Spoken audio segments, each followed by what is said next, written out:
Your Excellency Dr. Musalia Mudavadi, we want to take this opportunity to welcome you to the House.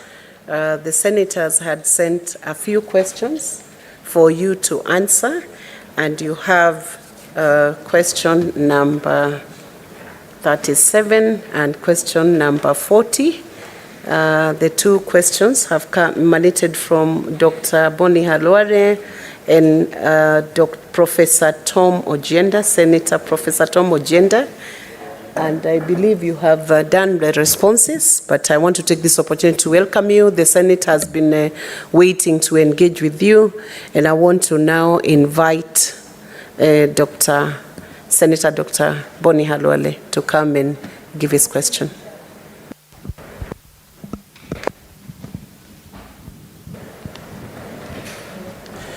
Thank you, Madam Speaker.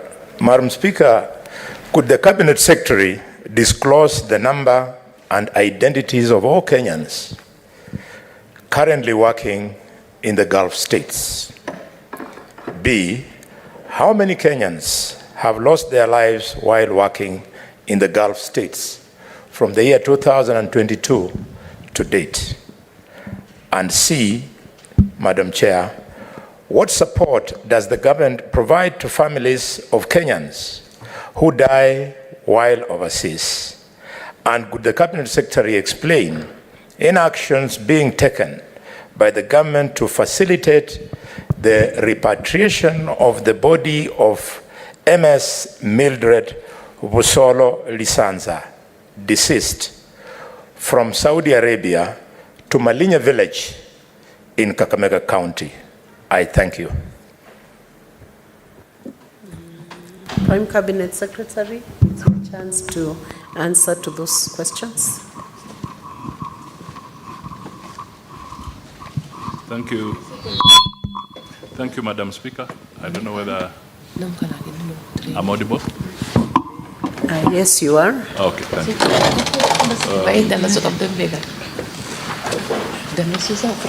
Thank you, Madam Speaker. But not too audible. I don't know why. The volume is quite low. Could you improve that?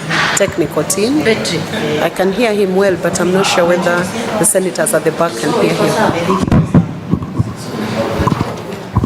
You may proceed. Thank you, Madam Speaker. On the first question, I wish to...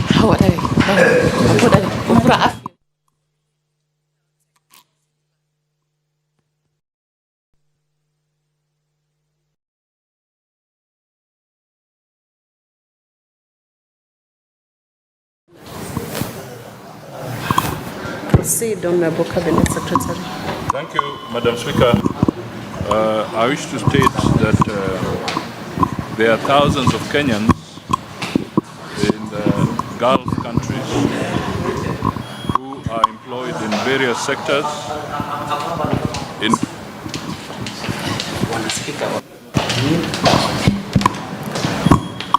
I think hold a bit, Honorable Cabinet Secretary. Take your seat. Technical team, we have a problem. We don't know where that mic is coming from. It's disrupting the proceedings. Can you clear the sound system? It's disrupting the proceedings.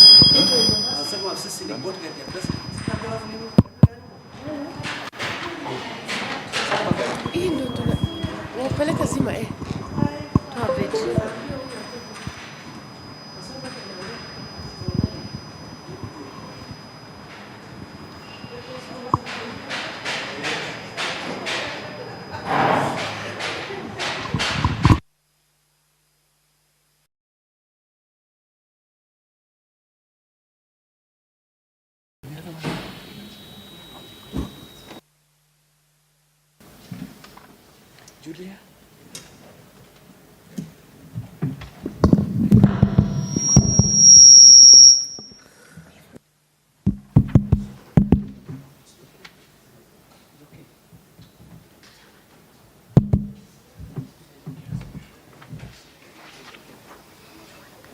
You may proceed, Cabinet Secretary. Thank you. Madam Speaker, I was saying that there are thousands of Kenyans in the Gulf countries, and I will tabulate the data that we have. We have in total over 400,000 Kenyans in the Gulf states, and I'll tabulate as follows. In Saudi Arabia, the records we have are there are 310,266 Kenyans. In Qatar, 66,025. United Arab Emirates, 23,000. Bahrain, 8,000. Oman, 5,392. Kuwait, 3,515. Iran, 200. Iraq, 150. The total record we have as of to date is 416,548. Madam Speaker, I wish to further state as follows. Kenyans in these territories exhibit high movement between various Gulf states. The numbers given therefore constitute periodic statistics derived from our missions in these countries, further corroborated through official sources of the host governments. It should be noted that not all Kenyans register with our missions abroad, despite being sensitized on the importance of such registrations. Hence, sometimes it is difficult to have very precise data. So, Madam Speaker, under the circumstances, it's not easy at this stage to be able to say that we can avail all the identities of these 416,000 individuals in the Gulf states. The second question was to do with how many Kenyans have lost their lives working in the Gulf states from 2002 to date. The records we have show that the total number of Kenyans who have lost their lives in the Gulf region is 316. The breakdown is as follows. Saudi Arabia, 166. Qatar, 58. United Arab Emirates, 51. Iraq, 25. Bahrain, 10. Kuwait, 6. Oman, 0. Iran, 0. The total, 316. Aspect C of the question, let me see if I'm going carefully.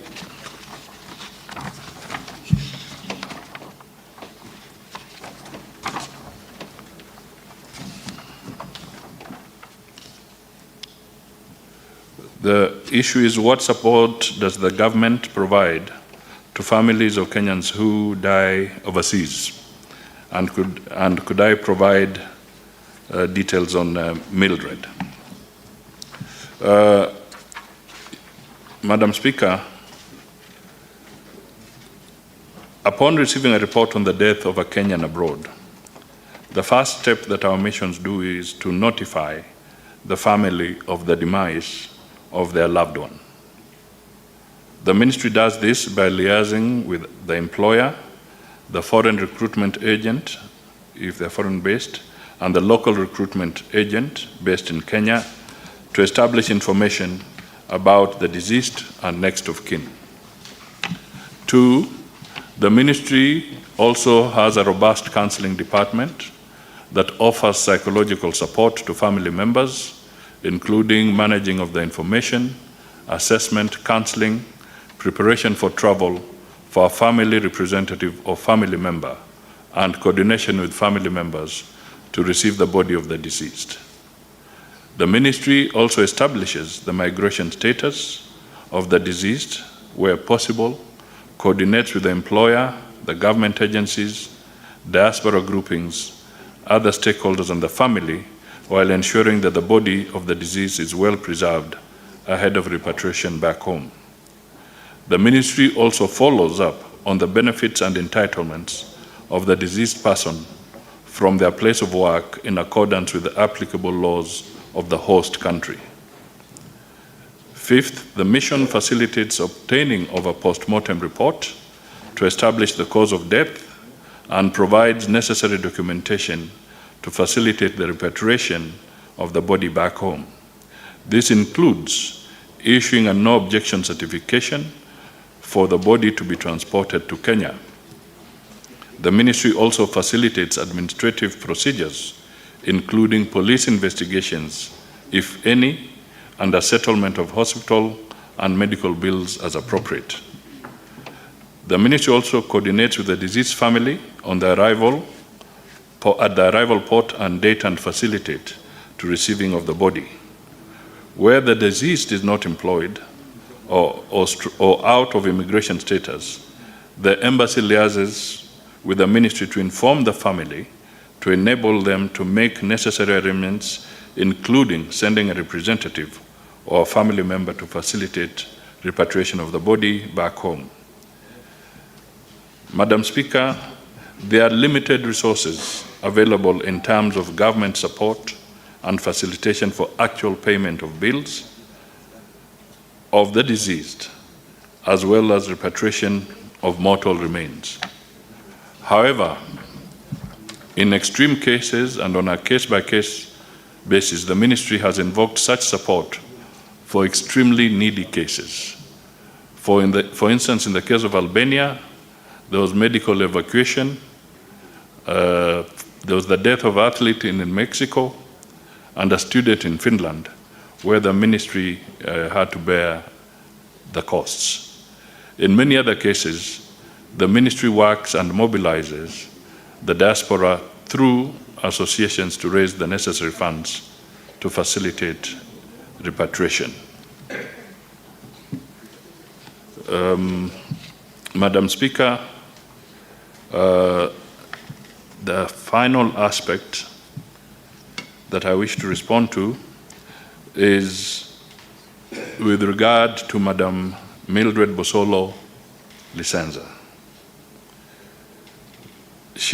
We got information, she was reported to have died on 5th February 2024 inside Saudi Arabia. The mission established that at the time of the death, the deceased was employed on a valid contract. The mission, also through the recruitment agencies, established the contacts of the deceased's family and obtained a post-mortem report to establish cause of death and preparation of the body for repatriation home. The repatriation of the body took long since the post-mortem report indicated that the cause of death was suicide, and investigations were ongoing which affirmed the same. For this reason, the employer, who otherwise is supposed to assist with the cost of repatriation, declined to take responsibility for repatriating the body, citing that the death was not a natural occurrence.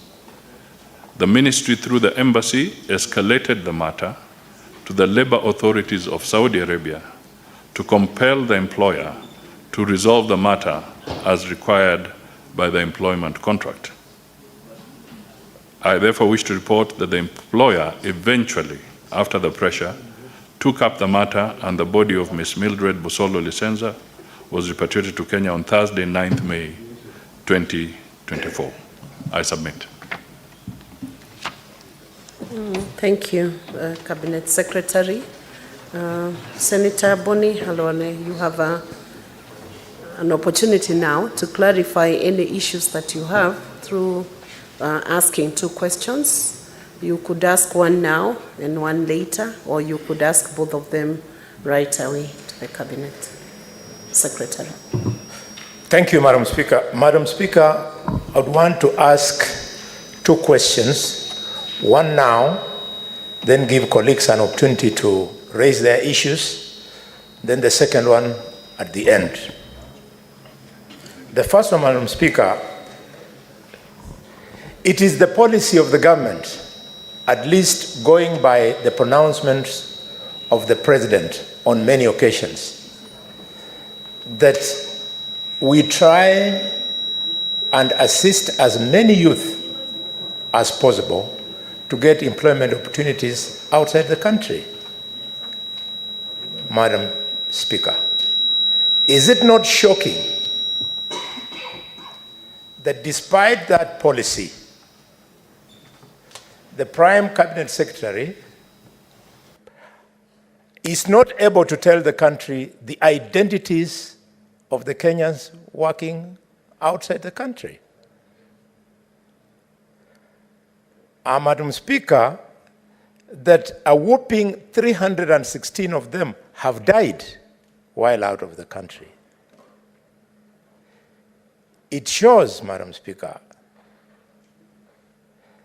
that this answer will not only bolster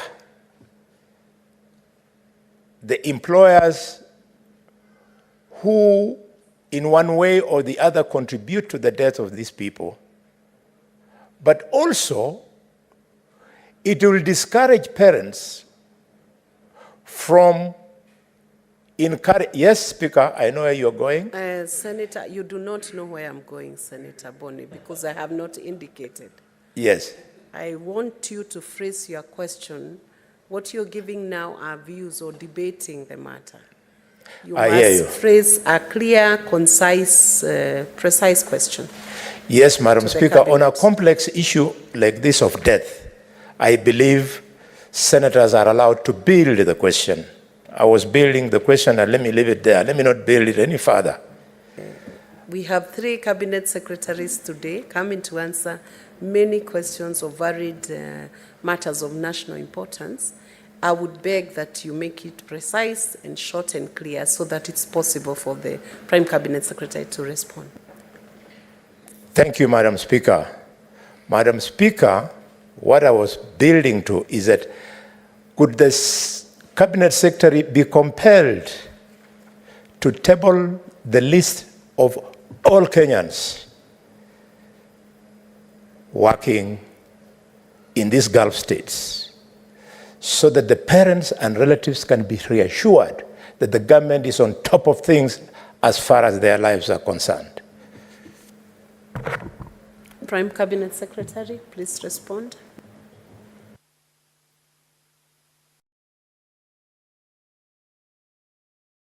It's gone again. Okay. Madam Speaker, I wish to state that we can, based on the records we have within the embassies, avail, because we are talking of about 400,000. In fact, to be precise, 416,058 individuals. We can work on having this brought to the Senate. I can only appeal on one issue, that as we give the identities, Madam Speaker, you'll also need to guide on aspects of whether we'll be breaching some aspects of the data identity issues by tabling all the 400,000. That's the only question. But we are prepared to be able to give this list.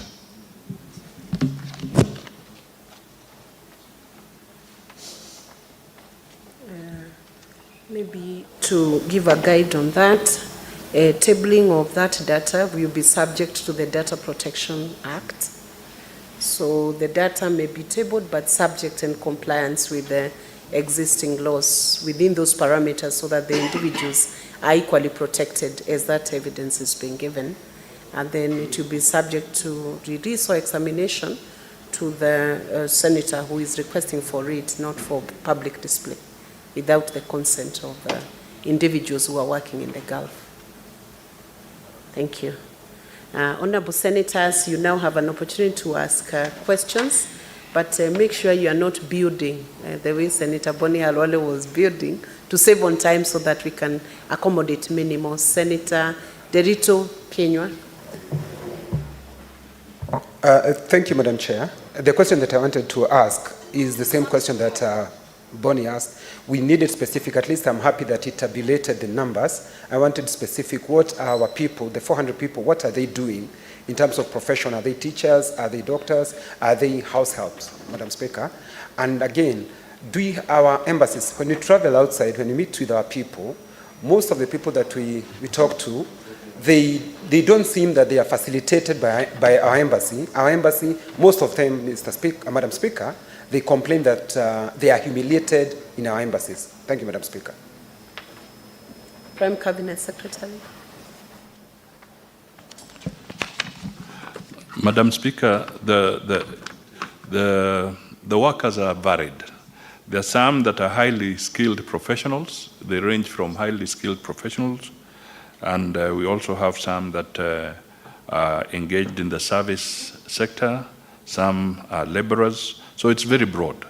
But as we said, we will, subject to the guidance that the Madam Speaker has given, we will be able to provide a background on this. The second aspect I would want to say is that we have our missions trained to give all the assistance that we can possibly give. And I can assure Kenyans that if indeed there are any incidents of what might be seen as a lack of courtesy, they are very limited. Most of the mission staff in our embassies have been very, very courteous to the Kenyan citizens abroad. Thank you. Senator Osotsi Godfrey. Thank you, Madam Speaker. Madam Speaker, allow me to thank Prime Cabinet Secretary, who is also from my county and a friend, for appearing before the Senate. I represent a county that has a problem, a major problem with what we are discussing now, Madam Speaker. And I think every year we have in excess of 12 people, cases which are reported to me. And on various occasions, Madam Speaker, I have brought questions and even engaged the Ministry of Foreign Affairs on the same. So what I would request the Prime Cabinet Secretary is if it is possible to give a breakdown of these figures per county so that we can understand the extent of the problem. Number two, in the process of dealing with this problem that is common in my county, there are occasions where we are told that some of these people travel to those countries through unregistered cartels of some recruitment agencies which are not licensed by the government. So there is every possibility that those who die and they were taken there by these recruitment agencies, possibly the government does not have their data. So what is the ministry doing about this? The issue of unregistered and unscrupulous recruitment agency who take advantage of the plight of these girls and boys to recruit them through illegal means, and then these people end up dying or harmed in those countries. What is the government doing about this matter? Cabinet Secretary, respond to that.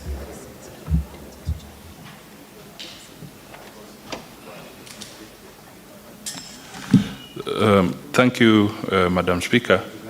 I wish to state that definitely there were some challenges in the past, and we are trying to resolve them because we didn't have proper and accurate data. But I can assure the House and the nation that through the Department of Diaspora and also working with the Immigration Department, we are now establishing more accurate data of the Kenyans that are traveling to various countries, including the Gulf states. Also on the websites of the State Department for Diaspora, we are able to indicate the licensed recruitment agencies, because in the past we have had cases where the senator is right that unscrupulous people have taken advantage and landed our Kenyan people in very difficult situations. So we are trying to streamline this. And in between, let me also just notify the Senate that we are also improving on our negotiation on what you'd call the labor or employment agreements with various countries. And we are making them much better, much more refined, so that the safeguards can be provided for our Kenyans. And a classic example now is in Germany, where we are just about to conclude an agreement of a labor framework or employment framework, and we are refining even those that relate to the Gulf and other states. Equally, Madam Speaker, I want to mention to the House here, the Senate, that the points they are raising are valid and important, because one of the things we intend to do is to be able to have a sessional paper that will be brought to Parliament, and some of these issues we would like to draw from the knowledge and experience of Parliament, so that we can improve on how we engage with foreign countries on some of these issues. But we are making steps to change the situation. Okay, thank you. Senator George Mungai Bogwa.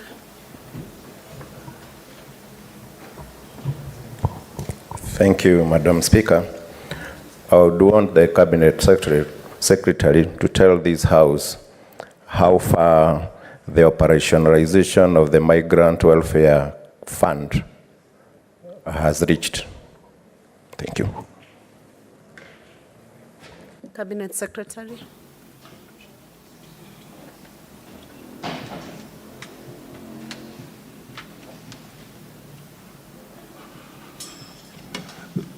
Madam Speaker, that is work in progress, because the labor migration bill is supposed to be debated and cleared by Parliament. So that is work in progress, and then we shall be able to establish how the fund shall operate. Senator Beatrice Akinyi Ogola. Thank you, Madam Speaker. I want to thank the Cabinet Secretary, the Prime Cabinet Secretary, for finding time to come for our questions, and probably to also guide fellow CSS that the questions we ask here are on behalf of the Kenyans that they're appointed to lead.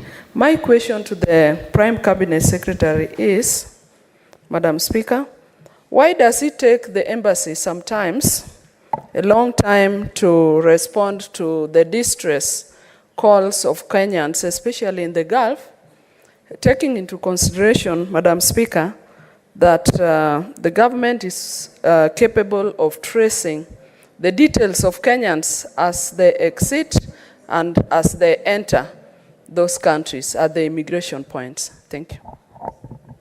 Cabinet Secretary.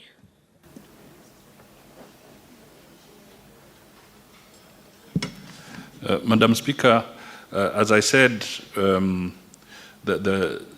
it's not as easy as it may appear sometimes, but our missions are making every effort, particularly in the Gulf, because sometimes our Kenyans don't then communicate. Once they have landed and they've gone to where they're going, they don't communicate, and we sometimes get to know only when they are in a state of distress.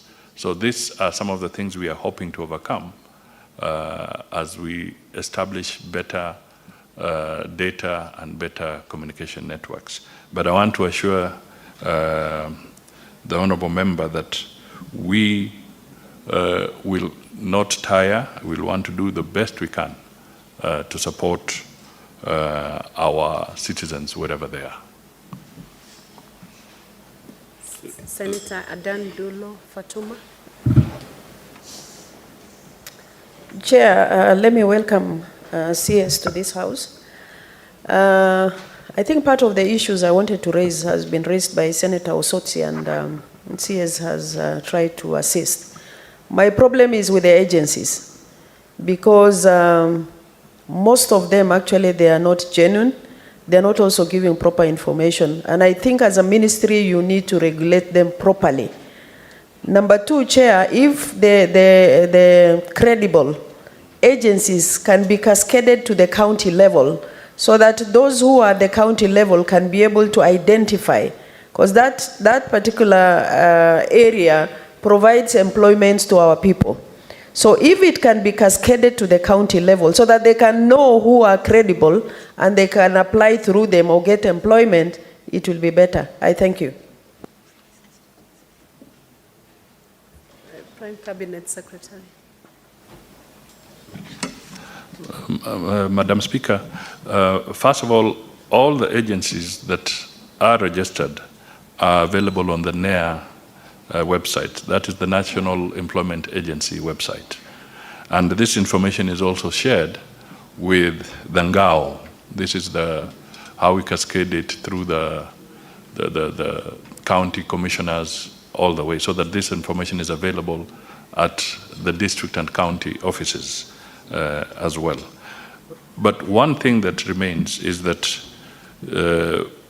through this National Employment Agency, there are regulations, and we are trying to weed out all the entities that do not fit the bill, that are not fit for purpose. So this is an ongoing process, and we are also ready to receive any further ideas on how we can tighten the noose around the bad elements from this house and other Kenyans. Thank you. Senator Mutinda Tabitha Morin. Thank you, Madam Speaker. Let me start appreciating the Prime Cabinet Secretary for the good job that we've been doing as far as digital literacy is concerned through ICDL. I take this opportunity to appreciate you. Also, just to inform you that I'm the owner of the Labor Migration Management Bill that you've just mentioned. It's my bill, and we can be able to work together to sort these issues. Two questions that I have. What MOUs currently do you have in your office with the Gulf countries where our people are working? And are there any rescue centers in these particular regions? Thank you, Madam Chair. Honorable Cabinet Secretary.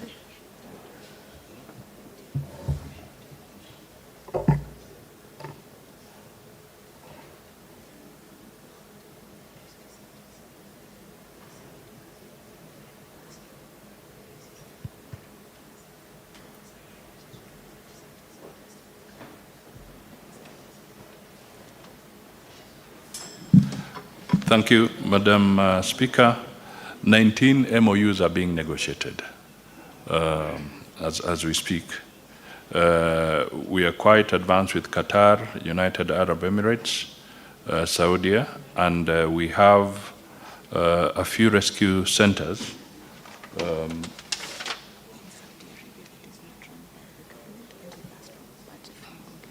We have a rescue center in Saudi Arabia.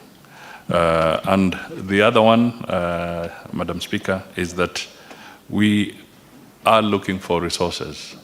And this is a conversation we have had with the budget committees of Parliament to be able to obtain resources so that we can put up more rescue centers. That is one of the biggest challenges that we face. But once we have sufficient resources, we shall roll out a few rescue centers. Thank you. Senator Mogeni Eric Okongo. Thank you, Madam Speaker. I also want to thank the Prime Cabinet Secretary for appearing before the Senate to respond to the questions posed to the Ministry. Madam Speaker, I want to write on the questions that was asked by Senator Alwali and ask a supplementary question.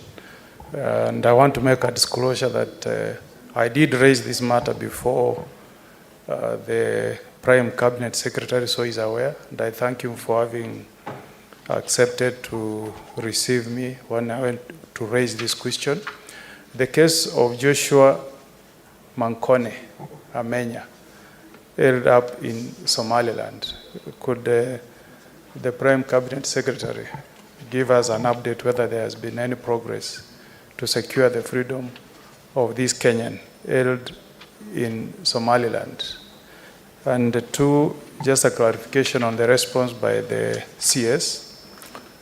He says that Kenyans are attracted to work in the Gulf states because those countries provide high economic prospects for Kenyans.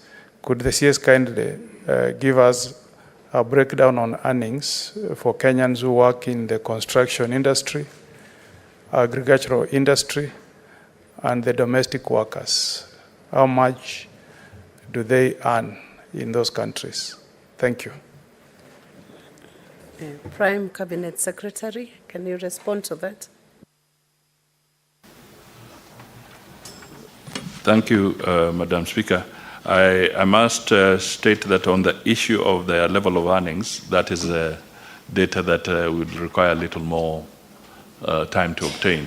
We may not get the precise, but we may try to get the range, the salary brackets, and then we can also avail that. On the issue of Joshua Makon Amenya, I wish to state that indeed it is true that the Honourable Senator did see me in the office with our other citizens, senior citizens like Chief Justice David Maraga and the family, the parents of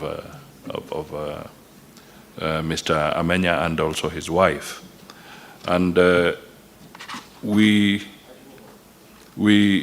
wish to state that after the conversation we had, I did call the representatives of the Somaliland, the representative of Somaliland, and we held talks regarding the unfair treatment and incarceration of Mr. Amenya.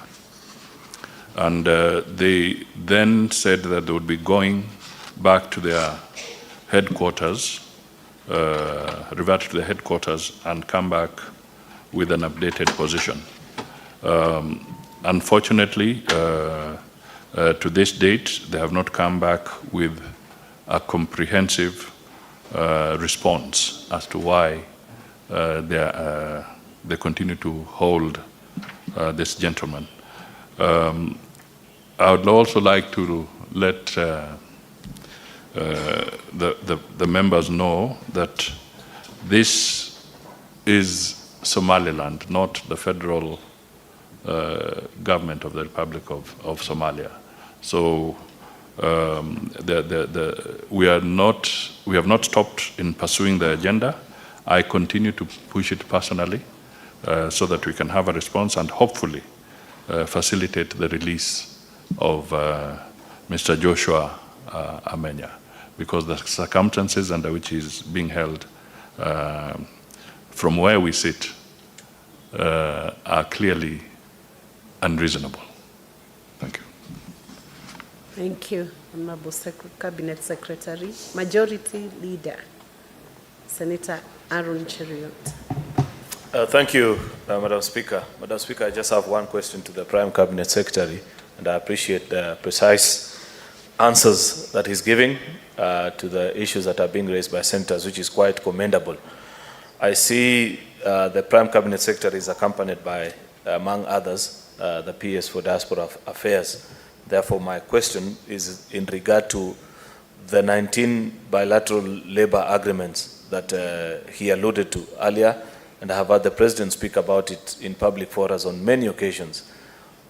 Do we have a timeline of when we are likely to conclude on them, and what is a likely impact in terms of, one, job opportunities, numbers, and two, the cadres of scale? Because there's been misinformation outside there by cynics who imagine that the bilateral labor agreements are only for manual jobs, but not professional working opportunities for educated Kenyans. Therefore, if we can have a timeline, Madam Speaker, we'd really appreciate, because we've had about this conversation for quite a while. Can he give a commitment before this House that by such and such a time, we'll have concluded on these agreements? I know it's a cross-cutting issue between his ministry and that of Ministry of Labor, but that's where his cap of being Prime Cabinet Secretary comes in handy, because his duties overlap as well. Thank you, Madam Speaker. Prime Cabinet Secretary. Thank you, Madam Speaker. I wish to state that indeed these 19 agreements are work in progress, and they're at various stages because they're bilateral. So you are ending up negotiating with different countries. But we have some, for instance, Germany, we are likely to be able to conclude by September. And indeed, not too long ago, the German Parliament has now passed a bill basically affirming this policy, where they'll be able to take many migrants, and Kenya was trying to secure a slot to have close to 200,000 slots in different areas to be able to go and work in Germany. And I wish to state that we are not, these negotiations are not just about what you'd call laborers. We have a skills policy that is being worked on so that we can have even doctors, we can have other technicians, teachers and other people who are qualified and skilled in different areas to be able to also benefit from this arrangement. In the case of the United Arab Emirates, for instance, we have more or less concluded a CEPA. This is a comprehensive economic partnership agreement, and part of the issues that we are alluding to are also now embedded in that agreement. So there is progress, but I would like to assure the members that it is, each country has its own issues, and we try to navigate on a bilateral basis with those individual countries. And but we're making good progress, and we will try to accelerate where possible. Thank you. Senator Onyonka Richard Momwem.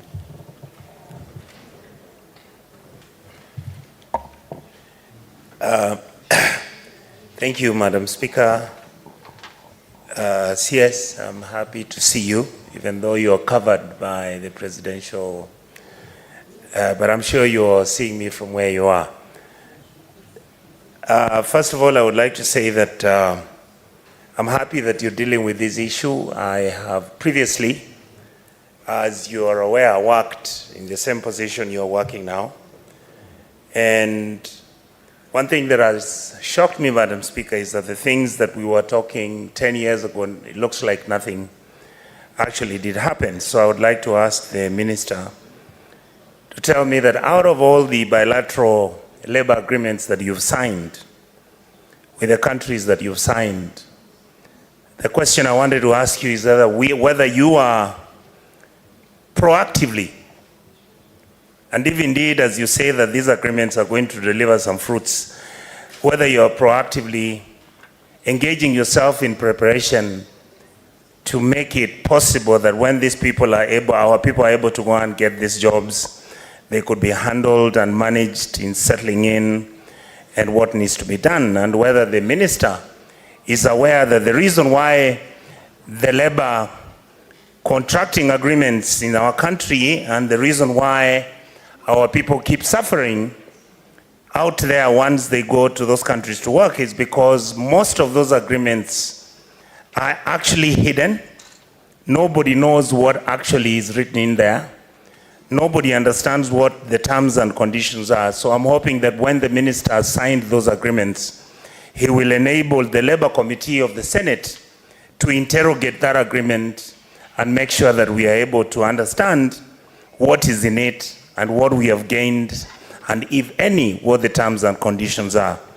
Madam Speaker, the last issue, which is a continuum of the same question I'm asking, is that I don't know whether the CS is aware that if you look at social media, somebody came and posted where they say that they are currently in the US, in Iowa, and out of the 400 people who are now Kenyans who are working in Iowa, this gentleman realized that all the 400 come from one given Kenyan community.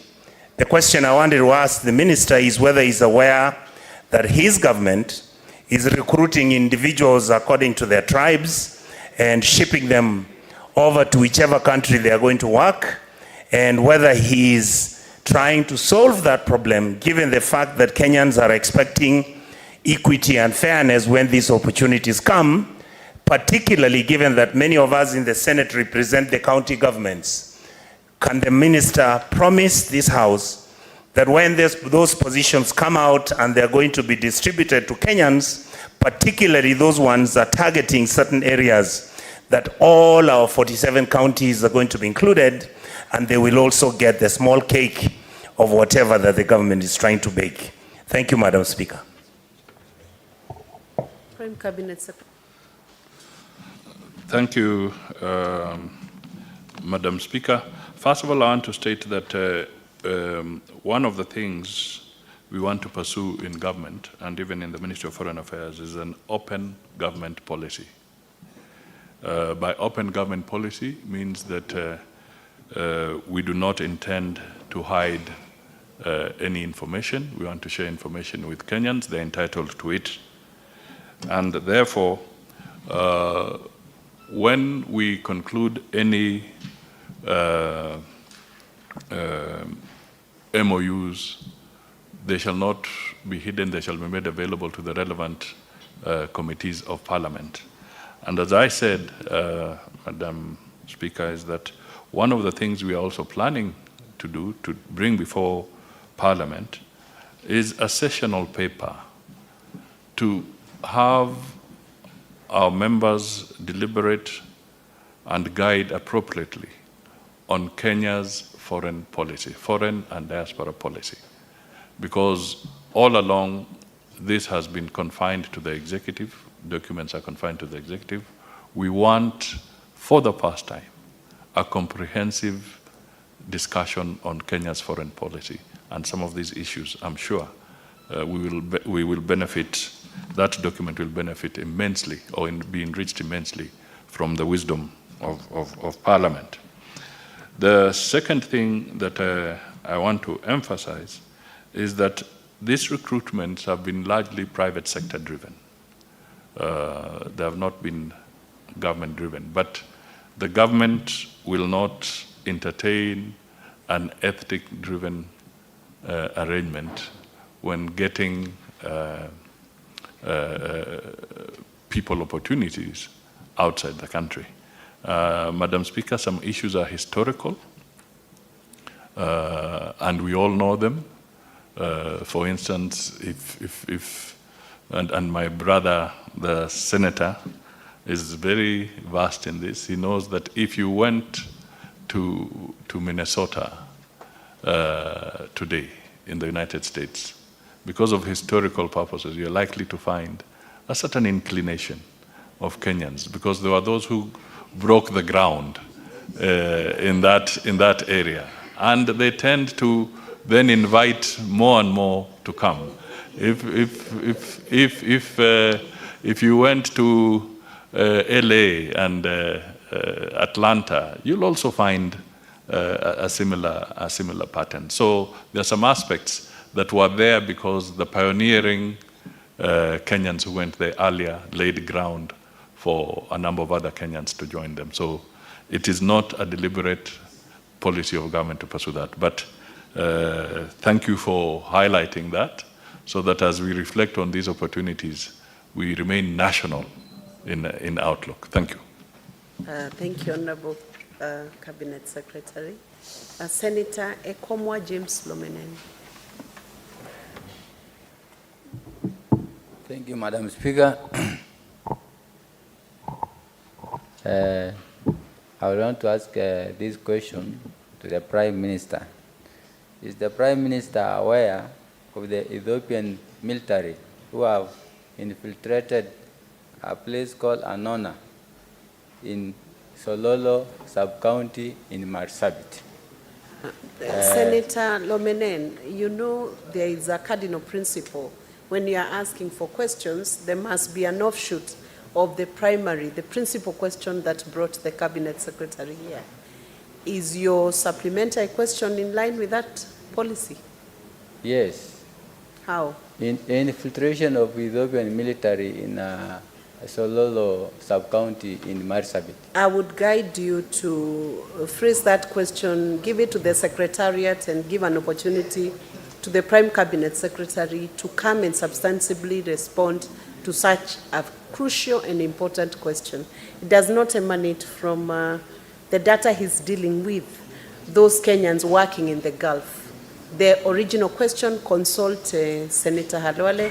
He will give you the primary question that was asked. Thank you. Okay, thank you. Senator Munyihaji Mohamed Faki. Asante Speaker kwa kunipa fursa hii. Kwanza nimpongeze waziri kwa taarifa aliyotoa.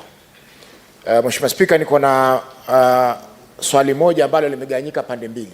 Kwanza, je, serikali inajua kwamba Mkenya kwa jina la Stephen Bertrand Munyako, passport number A353019, kwa sasa yuko Saudi Arabia na anatarajiwa kunyongwa ama kuuawa kupitia kwa hukumu ya kifo mnamo tarehe 26 mwezi huu wa 7, na ni jambo gani ambalo serikali ya Kenya inafanya kuhakikisha kwamba maisha ya Mkenya huyo ambaye alikuwa ameshtakiwa na makosa ya kuua bila kukusudia yameweza kuokolewa na vile vile pia kurudi Kenya kujiunga na familia yake, ikiwa mama yake na pamoja na Wakenya wengine.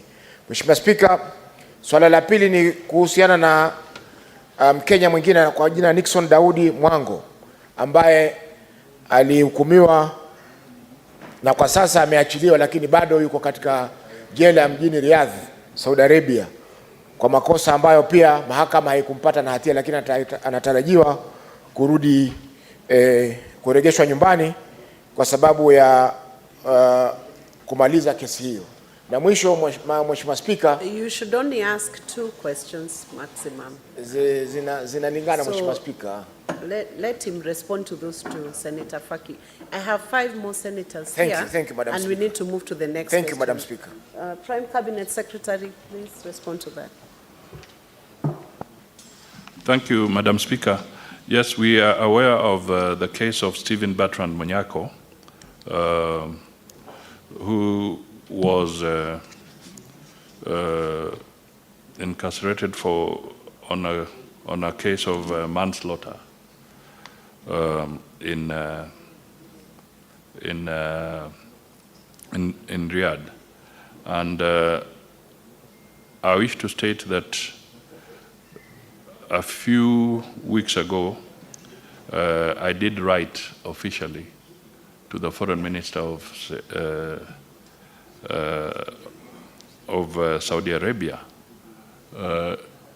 intervening that this individual should not be executed. That execution was deferred. It did not take place. I also had the opportunity to meet the family of the mother of Stephen Bertrand Munyako, and we had a conversation. And the challenge that is there is that there is a proposal that is being mooted by the family of the person who died, that they be compensated to the tune of 150 million, equivalent of 150 million Kenya shillings. Madam Speaker, the family has raised about 10 million shillings, and they continue to try and raise more money, because this is what they call the blood money, some financial settlement for that. And clearly, it would be remiss of me not to notify the nation and Parliament is that there's no budgetary provision for the government to settle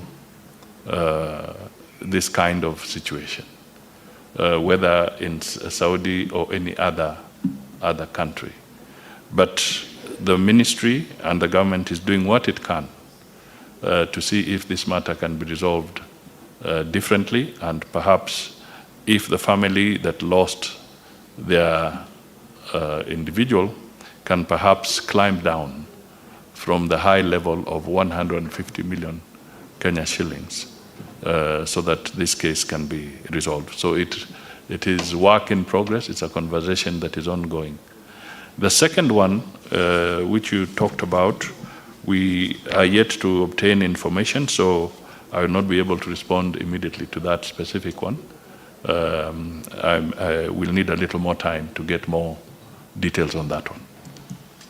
Thank you, Honorable Prime Cabinet Secretary. Yes, you can get more time to supply that answer because it's specific. Senator Agnes Kavindu, Madam. Thank you, Madam Speaker, for giving me this opportunity. Let me first of all start by congratulating the Cabinet Secretary for making time to appear before the Senate from his very busy schedule. Mine is just a concern about our ladies, our girls who go to Saudi to work, because I've interacted with many of them who have managed to come back after much suffering, that their passports are taken by the bosses who they go to work for and kept there. Many of them, the agreement they have with the agents is that they are going to work in a particular house, and once they arrive there, they find that they are located to work in different homes, like 3 or 4. Some tell me that they work even in 6 homes. So they hardly have time to rest. There are also mistreatments of food. And once they escape and go to the rescue centers or to the police station, they find that they cannot be allowed to travel back home because 1, they have no funds to travel back home. 2, they have no traveling document because the document is kept by their bosses. What is the ministry doing about such issues to make sure that our people are safe and secure? And why can't also the agents who are not registered be arrested? Because majority of them are known. Thank you, Madam Speaker. Prime Cabinet Secretary, you'll answer this question, and I'll request the senators, 3 more senators wanted to ask questions, and he still has another question to tackle. We can consolidate your questions with the next question. You can still ask him in the next level. So you can answer this as the last question on this segment of questions. Madam Speaker, I just want to say that NEA, the National Employment Agency, has actually eliminated 700, so far, 700 rogue agencies from the register who are associated with not handling the labor issues professionally. The other thing that I would say is that when these Kenyans get challenges, the embassy has always been available to provide emergency travel documents to assist them so that they can travel back to Kenya and move away from the hostile environment. And we continue to do so. And in fact, the Saudi Arabia center is perhaps the most active in issuing emergency travel documents or certificates for Kenyans in case their passports and documents have been held. The final point I would just like to say on this one is that the unfortunate side is that sometimes it's the fewer cases, bad cases, that tend to cloud the actual picture. But in reality, 90% of the workers, particularly the ladies, when they come to Kenya for a short break, they go back to the same venue. So the mistreatment, and we are not downplaying it, but we are trying to rein in so that that mistreatment can come to an end. And these are the areas that we want to refine as we negotiate our bilateral agreements. Thank you. There is one more question from Senator Boni Halwale, so that we can close his section of questions. Make it short and precise. Yes. Madam Speaker, the government of India, Philippines, and Indonesia have labor and social protection bilateral agreements with these Gulf states. And as a result of that, Madam Speaker, their workers who are there are better paid than Kenyans doing a similar piece of work. Could the Cabinet Secretary undertake to table in this House, in the shortest time possible, such bilateral agreement so as to protect our young people who are being paid 30,000 shillings as housemates, when those ones from the other countries that I've spoken to get 3 times as much? From Cabinet Secretary. Thank you, Madam Speaker. I can state 2 things. One, we will not hesitate whatsoever once the bilateral agreements have been signed. We, as I said, we want to pursue a policy of open government. We will be ready to share those with the Parliament, so we shall not have a challenge on that score. The second aspect, which is important, and I think I take it as an input from the Honourable Senator, is that our negotiating skills, even for the recruitment agencies and others, should be stepped up so that we can have more comparative and fairly more reasonable and comparative agreements being negotiated. So we should not negotiate ourselves short when we are negotiating for Kenyans. I take that positively. Thank you. Thank you. That brings us to the end of this question. I now call upon the Senator for Kisumu County, Senator Professor Tom Ojienda, to take up and ask the question he had brought, question number 040. Thank you, Madam Speaker. Question number 040, addressed to the Prime Cabinet Secretary and Cabinet Secretary for Foreign and Diaspora Affairs, is in 4 parts, Madam Speaker. Could the Cabinet Secretary outline the obligations of the government to Kenyans in the diaspora who face arrest, detention, and deportation, and highlight any diplomatic agreements entered into with other countries on the applicable protocols? Part B, what protocols has the government of Kenya established for readmitting deportees into the country? And could the Cabinet Secretary provide a list of Kenyans deported back to the country since 2010, stating reasons for each case where a deportee was refused admission? Thirdly, how does the Ministry of Foreign and Diaspora Affairs handle complaints and reports of human rights violations against Kenyans in the diaspora before, in the course of, and after detention and deportation? And could the Cabinet Secretary disclose the number of Kenyans who have died in detention, and also provide details of all court cases initiated by Kenyans regarding such? Lastly, what measures has the government put in place to safeguard dependents and property left behind by deportees? And could the CS also explain the initiatives taken by government to facilitate the integration process for the deportees? Thank you, Madam Speaker. Prime Cabinet Secretary.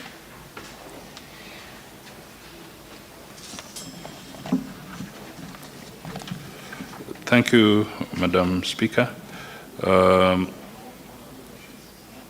first aspect is I would like to inform the House that consular officers at our missions abroad normally visit Kenyans in distress in the host countries, such as those in hospitals, detention centers, or prisons.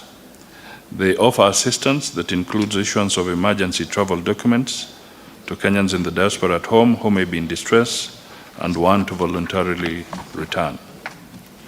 And this is in line with the 1963 Vienna Convention on Consular Relations that provides for general functions of a consulate, which includes protecting the interests of its nationals, both individuals and bodies corporate, within the limits permitted by international law.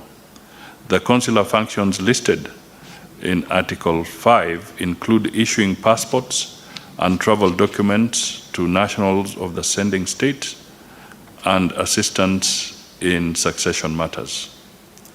Further, Madam Speaker, Article 36 of the Convention confers the following rights to a consular officer. Right to receive information regarding the arrest of nationals of sending states, the right to communicate with the arrested person and vice versa, that of the arrested national to communicate with the officials of the sending state, in this case our mission staff. There's also the right to visit the national of the sending state if in custody or detention to arrange for legal representation. And D, there's the right to respect the wish of the arrested national, including not to take any action expressly or on behalf of the national. However, these rights can only be exercised in conformity with the laws and regulations of the receiving state. I also wish to state that the Kenya Citizenship and Immigration Act, Cap 170 of the laws of Kenya, provides for issuance of emergency travel documents for Kenyans facing deportation and sets out conditions when someone can be denied entry. Madam Speaker, I would want to point out that so far, Kenya has entered into an agreement with South Africa regarding the return of nationals, refused entry and illegal entrance, which was signed on 23rd November 2022. Under this agreement, it is the responsibility of each country to verify the nationality of the deportees and, where necessary, grant them necessary travel documents. The agreement is, however, subject to the respective domestic laws and international instruments, including the 1969 OAU Convention governing specific problems of refugees in Africa. With regard to protocols readmitting deportees, the Citizenship and Immigration Act sets out the criteria or protocol for admission of such persons into the country. This includes the issuance of travel documents, verification of identity, confirmation of citizenship, right of entry and residence, among others. To this end, immigration officers along the points of entry and exit usually confirm that the person being returned is a Kenyan national before admitting him or her into the country. With regard to the second part of the question, requesting that I provide a list of Kenyans deported back to the country since 2010, stating reasons for each case where deportees were refused, I state as follows. The State Department of Immigration and Citizen Services has informed that the following number of Kenyans were returned on various grounds since the year 2022. We were not able to have information dating back to 2010. So we are able to present what we were able to get, and hopefully we can get the rest later. In 2022, there were 186 deportees. In 2023, there were 378. In 2024, there are 166. So a total of 730 deportees are on record since 2022 to date. Madam Speaker, we wish to state that again, we will need guidance because as much as they are deportees, they have their rights, and to what extent can we disclose the reasons of each individual without breaching certain rights of these particular individuals? So maybe with the guidance of the chair, that is another area that one can seek guidance. But we have given the data of those who were deported.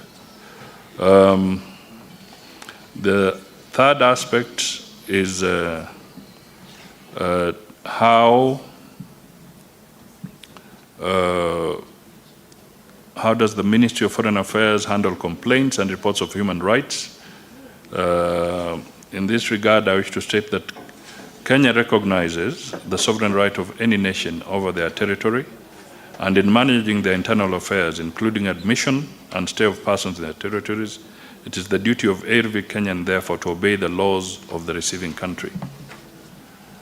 The protection of human rights is governed by the international human rights laws, which include the Universal Declaration of Human Rights, the International Convention on Civil and Political Rights, and the International Covenant on Economic, Social, and Cultural Rights, and the International Convention against torture and inhuman, cruel, or degrading punishment, among others. The exercise of powers over nationals of another state thus should be within the confines of international law. The ministry receives sufficient reason, when the ministry receives sufficient reason to believe that the rights of a Kenyan national could have been violated, the following are some of the measures we take. A consular officer undertakes a visit to the affected person to provide a report on the circumstances surrounding the matter. The ministry may also consider dispatching a diplomatic note to the concerned state's mission requesting to be furnished with information regarding the circumstances surrounding such violations. Where the evidence is overwhelming and no response is received from the host state, the ministry may issue a demarche where the highest ranking diplomatic representative, ambassador or high commissioner or charge d'affaires is summoned by the Ministry of Foreign and Diaspora Affairs and issued with a protest note requesting action. Similar action is undertaken through the Kenya mission in the capital of the country in question, where our ambassador or high commissioner or charge d'affaires presents the displeasure of the Kenyan government on the same and delivers a protest note. The ministry may also consider dispatching a special envoy or other high-ranking official from the capital to appeal or intervene with the host state.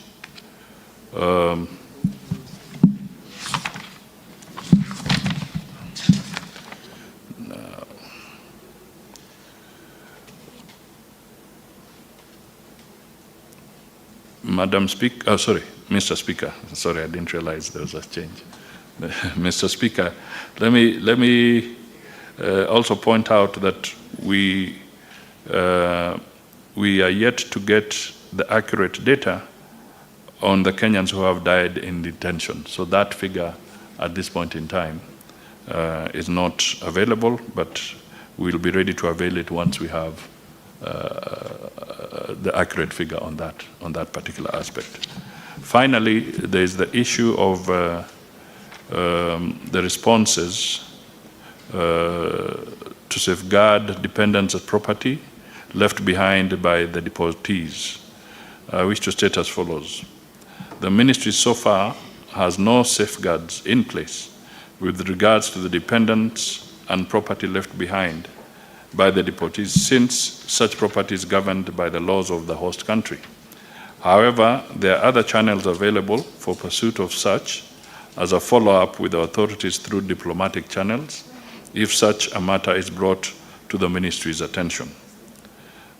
Equally, where necessary, our missions abroad may pursue the matter through umbrella diaspora associations for knowledge of such cases and what steps could have been taken within the confines of the laws of the host country. Unfortunately, for some Kenyans, and in the advent of information and data protection, those who are arrested or are in conflict with the laws sometimes request prison authorities not to notify the embassy or any family members. Lastly, this is binding to the mission since it is in line with Article 36 of the Vienna Convention that requires consular services to refrain from taking action on behalf of the person in prison or detention or custody if such person expressly opposes such actions. The deportees, once verified to be Kenyan citizens, are released back into the country unconditionally. Thank you. Thank you, Prime Cabinet Secretary. Senator Ojenda, one supplementary question, if you have, because we really don't have time. We're running out of time.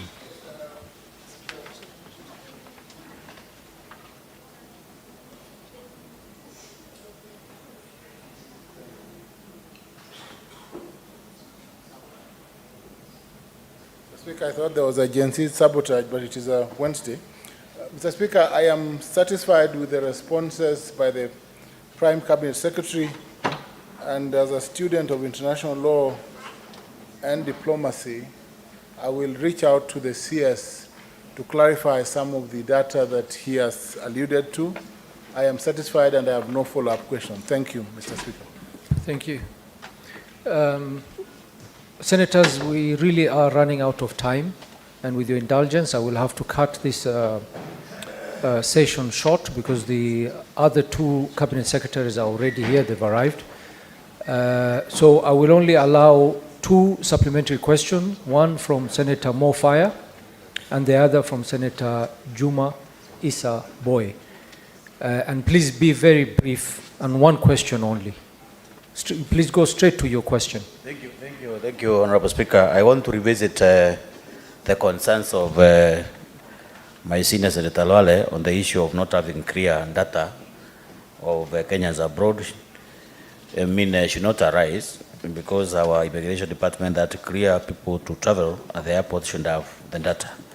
Honorable Cabinet Secretary, do you collaborate with the sister ministry for that matter, the immigration department, so that maybe you can share those data? Thank you, Senator. Senator Issa Juma Boy. Asante sana Mheshimiwa Spika. Swali langu nataka kurudia tena kuhusu wafanyaji kazi ambao wanafanya kazi Arabuni, Saudia. Mheshimiwa Waziri, hapa mimi kama senator wa jimbo la kaunti ya Kwale, kuna shida kubwa sana katika kaunti yangu. Kwa sababu wafanyaji kazi ambao wanafanya kazi kule Saudia, kila baada ya miezi miwili, miezi mitatu, Mheshimiwa Waziri, utakuta kwamba kuna maiti yanakuja Kwale. I'm telling you. Juzi miezi miwili iliyopita kuna mwanamke mmoja kwa jina Senator, yes, nilitoa agizo kwamba uende moja kwa moja kwa swali lako. Ndio hilo naenda. Uliza swali. Unajua Mheshimiwa Speaker, hadithi mingi hatutaki, uliza swali. Unajua saa nyingine mtoto mdogo ataka kuzungumza aseme baba anaanza kidogo ndo ataongea. Uliza swali tafadhali Senator. Asante Mheshimiwa. Uliza swali. Asante. Sasa Mheshimiwa Speaker, kuna dada yetu mmoja kwa jina la Zuhura Swaleh Mwabege. Zuhura Swaleh Mwabege alikuwa akifanya kazi Saudia, aliuawa mwaka jana mwezi wa Disemba. Huyu dada kwao ni Magaoni, sub county ya Msambweni. Aliuliwa na mpaka saa hii familia yake haijapata kwa nini aliuliwa. Embassy yetu ya kule, Mheshimiwa Waziri, mimi nakemea sana, si kama kwa ubaya. Hii embassy yetu ambayo iko Saudia, tunataka iamke ifanye kazi. Hawa watu wanaofanya kazi kule wanakufa, wakiletwa hapa hakuna sababu wanaambiwa mtu amekufa kwa nini. Na embassy yetu iko kule kuwakilisha watu wetu. Faida ya kuwa na embassy kule ni nini?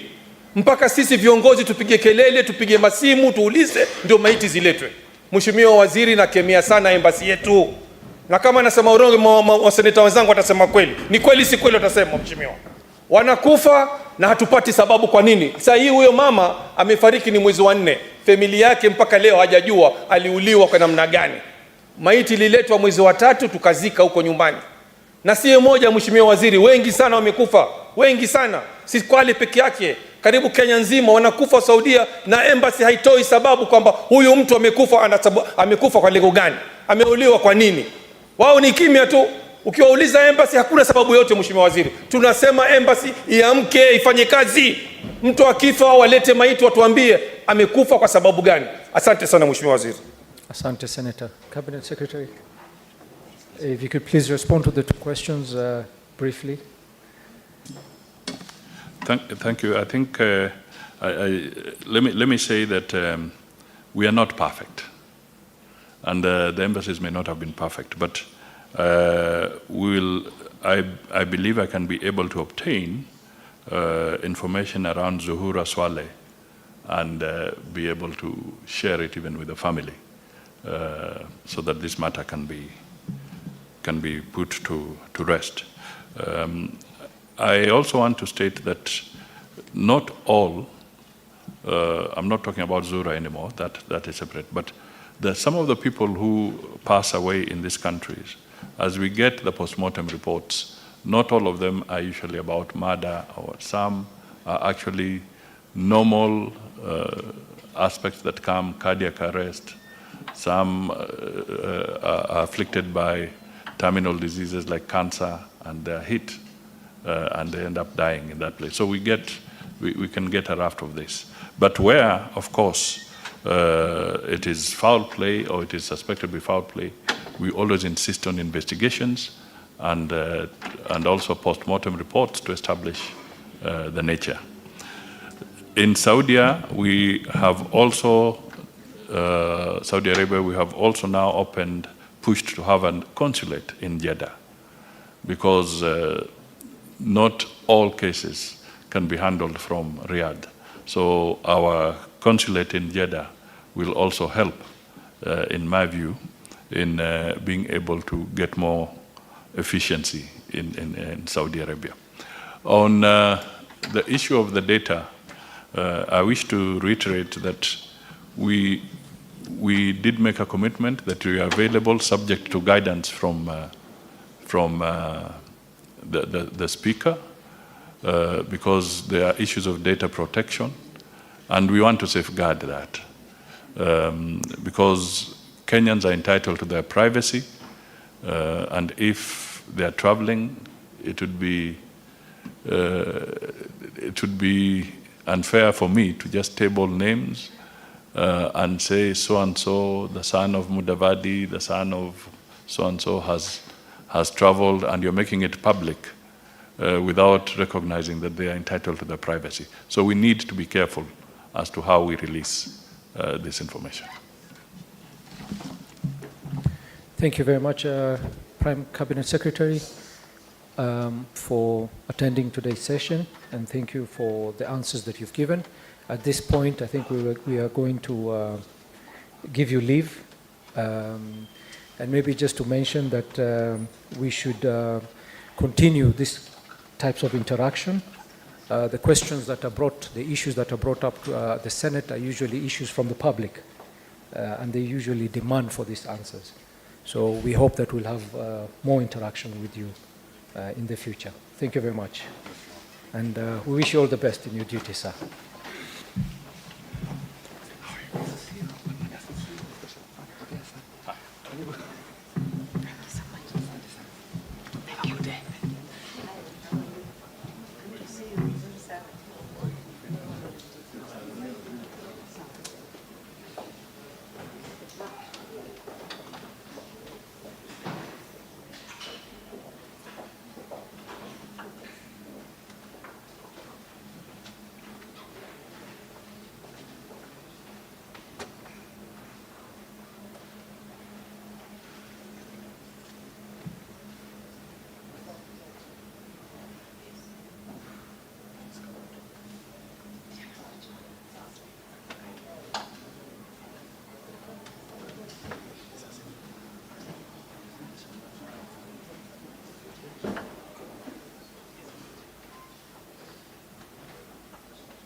Honorable Senators, with us we have the Cabinet Secretary for Environment, Climate Change and Forestry. We will first of all welcome Cabinet Secretary. It's very nice to see you again here. We will go straight to the questions because of time. Question number 57, Senator Professor Tom Ojienda.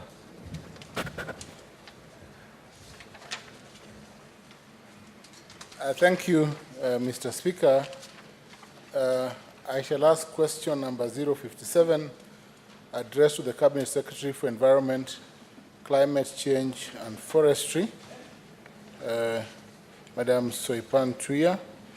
The question is in 4 parts. Part 1, could the Cabinet Secretary elaborate on the climate change initiatives put in place both nationally and in each county, considering the diverse topography and unique environmental and climate change needs of each county? B, what expertise was engaged and what criteria was applied in developing the national climate change initiatives and tailoring them to the specific needs of each county? Thirdly, could the Cabinet Secretary explain the measures put in place to enhance the capacity of each county government to implement the climate change initiatives in their respective counties, including the technical expertise of county governments to address environmental and climate change concerns, as well as the allocation of budgetary resources to each county within the designated timelines for the initiatives?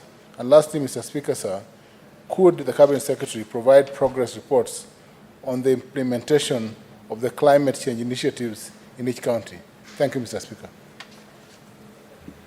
Cabinet Secretary, welcome. Thank you, Mr. Speaker, for this invitation and for the questions raised by the Honorable Senator for Kisumu County. Indeed, Mr. Speaker, on matters climate change, environment, there is a very intricate link between the functions of the national government and those of county governments. And the role of the Senate becomes very crucial in terms of oversighting the implementation of climate action. Mr. Speaker, in terms of background, climate change remains a major threat to our nation's economic, social, and environmental well-being. And the major challenge remains to be how we will overcome the current low levels of climate resilience and the adaptive capacity that continue to threaten the ability of our local communities and key sectors of the economy to withstand the climate shocks that we find ourselves in. The ministry is the government lead on all issues climate change and has, through the Climate Change Act of 2016, established the requisite governance structures to guide climate change action in the country. And I will be expounding on this a little later. Mr. Speaker, Kenya is signatory to the United Nations Framework Convention on Climate Change, the UNFCCC, and the Paris Agreement. And we have been very keen to adhere to this important multilateral process by tapping into the available opportunities for us to be able to influence the global climate change discourse through active engagement in various global fora that arise from this international obligation. Mr. Speaker, the Kenya Kwanza administration has been very intentional in profiling the country's climate action. And it is because the vagaries of the climate change debacle are borderless. And what Kenya does or does not do affects the global community and vice versa. And that's the reason why we have been very deliberate in our climate diplomacy. As a result of which, Mr. Speaker, Kenya is currently the chair of the African Group of Negotiators which gives the country an opportunity to shape the discussions on climate change in the continent, and thereafter influencing the same discourse at the global level through the conferences of parties, which happen every year. His Excellency, the President, is also the coordinator of the Committee of African Heads of State and Government on Climate Change, as well as after the hosting of the inaugural Africa Climate Summit last year in September, Kenya is currently the host of the Africa Climate Change Secretariat. And as I say, this really is intended to enhance our resource mobilization capacities, linking the country with technologies across the globe, as well as the climate financing challenges that we face, that we require the global networking. Mr. Speaker, coming to the specific question by Senator for Kisumu County, which is the focused on the initiatives we have put in, both at national and county level, on climate change needs, taking into account the climate change needs of every county. Mr. Speaker, notwithstanding the fact that the core mandate of the ministry is to provide policy and regulatory environment for adequate implementation of climate action in the country, the ministry has been engaged very vigorously in resource mobilization to address the climate change issues. I will focus on an example of a program called the Financing Locally Led Climate Action, FLOCA, which is a US $295 million program, which is focused on building climate change resilience at the local level. The program is targeting 45 counties, all the counties with the exclusion of Nairobi and Mombasa, and I'm going to explain the reason why.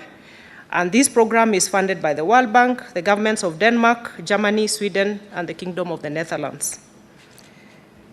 Another program is the strengthening forest management for improved biodiversity conservation and climate resilience in the South Rangelands of Kenya, a project funded by the Global Environment Fund, and a list of others. I'm just highlighting the fact that in response to the Senator's question, we have been involved in fundraising efforts, and we have a list of projects that have come through. And Honorable Speaker, any fundraising that we do lands in counties to address the climate change challenges. The ministry, again, through the Development Partner Group, under the Office of the Deputy President, has been championing the alignment of all development partner projects and programs to the government manifesto, as well as ensuring the focus on tangible projects on the ground for us to realize maximum impact. Regarding climate change initiatives that we have put in place, we have a robust legislative and institutional architecture to address climate change and its impacts at both levels of government. Mr. Speaker, sir, at the national level, some of the climate change policies and laws are listed in my presentation, ranging from the Constitution, the Climate Change Response Strategy of 2010, the National Climate Change Action Plan, which is very, very important, Mr. Speaker. The National Climate Change Action Plan, we had one running between 2023 and 2027, 2018, 2022, and we recently came up with the 2023-2027 strategy. And this is as per the Climate Change Act. And this basically is an iterative planning tool for mainstreaming climate actions across all sectors of the economy at both levels of government. It is also an implementing tool for both the nationally determined contributions and, Mr. Speaker, the nationally determined contributions are our national commitments under the UNFCCC on our commitments to reduce emissions and enhance resilience building. We also have the National Adaptation Plan, which runs 2015 to 2030, and the Climate Change Act, which I have spoken to, Mr. Speaker. And just to delve a bit into the Climate Change Act, which is the parent act on climate matters in the country, it provides for and supports mainstreaming of climate change actions into development planning, decision-making, and implementation. Also sets out the principles for climate change planning and implementation. And I wish to highlight some recent amendments that we made to the Climate Change Act, which is last year. And this was intended to provide for regulation of carbon markets and to provide policy direction prescribing carbon reduction with the aim to reduce emissions as per our international and local obligations. Kenya has the largest carbon market portfolio in East Africa, but the truth of the matter is, Mr. Speaker, in terms of tangible impact to the citizens of Kenya, this has been very minimal, and the import of the amendments to the Climate Change Act were actually intended to ensure high integrity carbon markets and a very clear mechanism of benefit sharing between the communities, project proponents, and governments, both national and county. In terms of the progress around the carbon markets space, last week, I think the week before, 18th of June, we have moved to designate the National Environment Management Authority, NEMA, as the DNA, which is charged with the responsibility of authorizing and approving participation in the carbon projects under the Paris Agreement. And the reason I delve on this, Mr. Speaker, is because a proper implementation of the carbon markets framework in this country has far-reaching impacts on improvement of the livelihoods of the communities, as well as ensuring that we have sufficient coping mechanisms against climate action. We have listed also the National Climate Change Framework Policy of 2018, the Climate Change Finance Policy of 2018, the National Biodiversity Strategy and Action Plan 2019, as some of the legislative frameworks which set the stage for climate action in the country.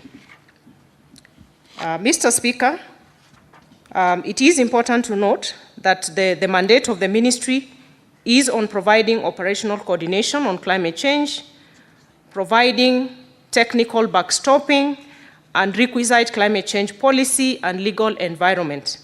And in this regard, therefore, the core mandate of the ministry is to offer coordination of various sectors. And we have some sectors identified under the Intergovernmental Panel on Climate Change, and those are the energy sector, agriculture sector, water, forestry, industry, transportation, all geared towards the mitigation effects or mitigation action against climate change. And our core mandate, therefore, is to do the coordination of all these entities. Mr. Speaker, we have made progress on enabling actions, and some of them I have already mentioned. Through the implementation of the 2 iterations of the National Climate Change Action Plan, there has been implementation of mitigation and adaptation initiatives across all sectors, some of which include the focus on increasing our tree cover. And this is with the recognition of the importance of prioritizing mitigation actions that have adaptation and sustainable development core benefits. Adoption of clean cooking, especially at the local level, to reduce over-reliance by our populations on biomass for domestic cooking and energy needs. And Mr. Speaker, I will be stating that the forestry sector is listed as the topmost cause of greenhouse gas emissions in the country, and thus the focus on restoration of our degraded landscapes, as well as focusing on alternatives to biomass energy to detract attention from the rudimentary focus on firewood for energy needs. And therefore, we are focusing on picking up on technologies across the globe that will give us sustainable options. Adoption of e-mobility, which is key in reducing emissions from burning of fossil fuels, and the government through the line Ministry of Transport, is in the process of finalizing an e-mobility policy to this regard. And I'm glad I saw a motion passed by a member of this House calling for an increased focus on e-mobility options and non-motorized transportation in the country, which is the way to go. The other focus is the increased percentage of electricity generation mix to reduce emissions from the energy sector. Our mix currently stands at 92%, and with the multi-agency coordination through my ministry, the focus is to push this mix to 100% by 2030. Implementation of the National Climate Smart Agriculture is another core focus under the Ministry of Agriculture for purposes of adaptation. Mr. Speaker, I have mentioned the Climate Change Act and the provision for the carbon market regulatory framework, the National Climate Change Resource Center, which we have recently operationalized, and this is a model information and knowledge management center domiciled at our metrology department, and it is a national repository for climate change information and data, which is very, very much, it comes very handy at this time. The long-term low emissions development strategy, we prepared and launched it last year in 2023, which provides guidance to the country on attainment of low emission climate resilient development pathway in the long term. The ministry, through the support of development partners, including the Green Climate Fund, GCF, FLOCA, among others, facilitated the establishment and capacity building of climate change units across the counties and state departments in the country in line with the Climate Change Act of 2016. The ministry has also established climate change environment governance structures at the county level. These are county climate change committees under the respective county climate change acts and county environmental committees under the Environmental Management and Coordination Act. To sum up my response to the first question, Mr. Speaker, we have a law that came into effect in 2016, but little had gone into actualization or implementation, and that has been the focus of the ministry in the past few months. Going to the second question, which focuses on what expertise we have engaged, as well as what criteria we have applied in developing the national climate change initiatives and tailoring them to the specific needs of each county. Mr. Speaker,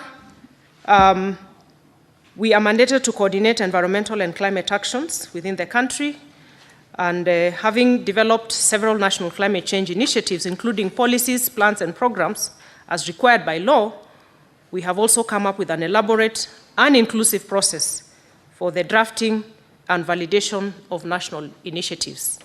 And I'll state again, Mr. Speaker, that for the ministry and other key agencies at the national level and the county governments, we are linked at the hip when it comes to climate action implementation, and therefore the focus, as the question has been tailored, has been to make sure that all the initiatives, the national climate change action plans, the strategies are very inclusive at their development stage.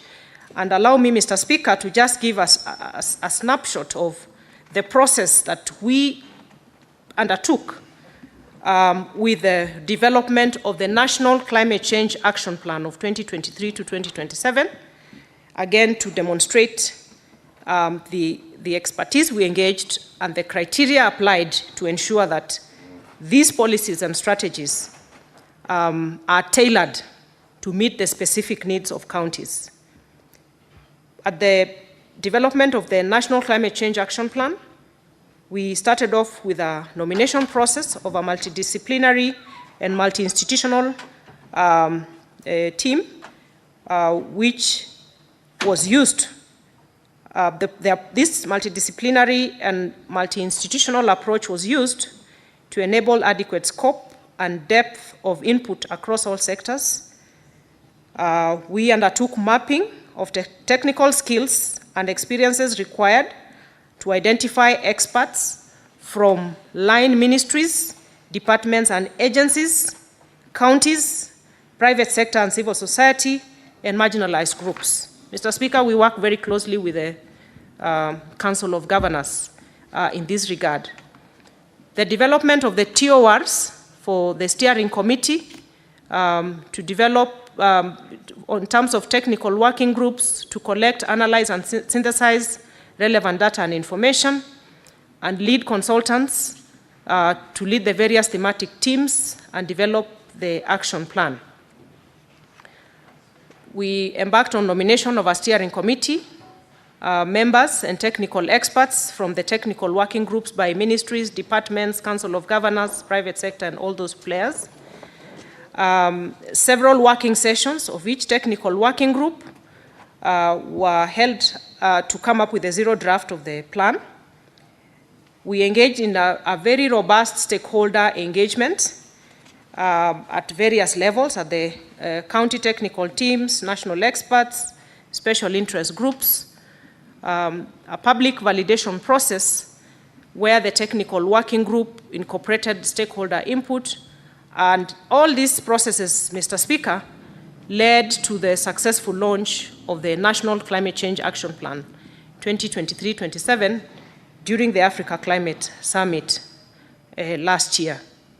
That just gives a snapshot of the critical need for the ministry to work with a cross-sector of stakeholders as we develop our plans. Question number 57, Mr. Speaker, focuses on for me to explain the measures put in place to enhance the capacity of each county government to implement the climate change initiatives in their respective counties, including technical expertise of the county governments to address environmental and climate change concerns, as well as the allocation of budgetary resources to each county within the designated timelines for these initiatives. Regarding the measures put in place to enhance capacity for each county, Mr. Speaker, noting the capacity building is a continuous and progressive process, we have carried out capacity building of county executive committee members, county officers, directors, and county climate change units in all the 47 counties on various climate-relevant issues. And this we have done through our climate change directorate within the ministry. We have also provided technical backstopping to counties on the development of county climate change acts, Mr. Speaker, and I am proud to say that at this point, all the counties are compliant in terms of coming up with their climate change acts. And what the ministry did was to develop a prototype that was then used by each county to come up with their climate change legislation. Development of county climate change action plans then followed, climate change policies, and participatory climate risk assessments. And at the same time, NEMA undertook development of county and environment action plans, mainstreamed into county integrated development plans. Mr. Speaker, you know that CIDPs are the core of the county development plans, and with these county environment action plans, which were deliberately weaved around the CIDPs, then we are in step or speaking in the same tone with the counties. Mr. Speaker, we have also provided an innovative programmatic support to counties. The ministry, in collaboration with the National Treasury and the COG, developed the Financing Locally Led Climate Action Program to provide mechanisms to finance community climate action initiatives for enhanced climate resilience. The program, as I have said, is funded through the World Bank and a conglomeration of other partners. And the design is a unique Kenyan innovation designed to showcase how global climate finance flows can be efficiently and effectively channeled to address grassroots climate response needs.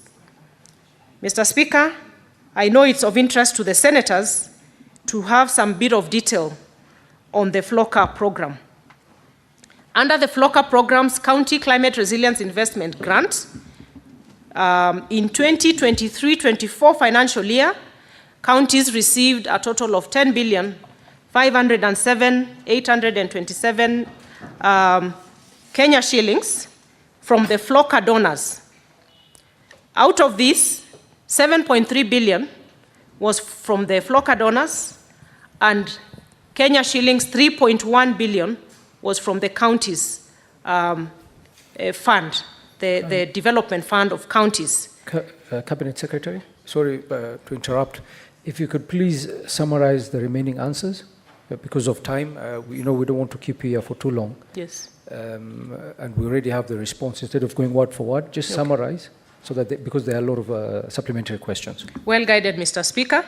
I'm happy if the senators have copies of my statement here, Mr. Speaker, because this is one program that is very important for purposes of collaboration between the Senate and the national government through my ministry to ensure that we attain maximum impact of the intended objective of this program, which is to fund climate action at the local level.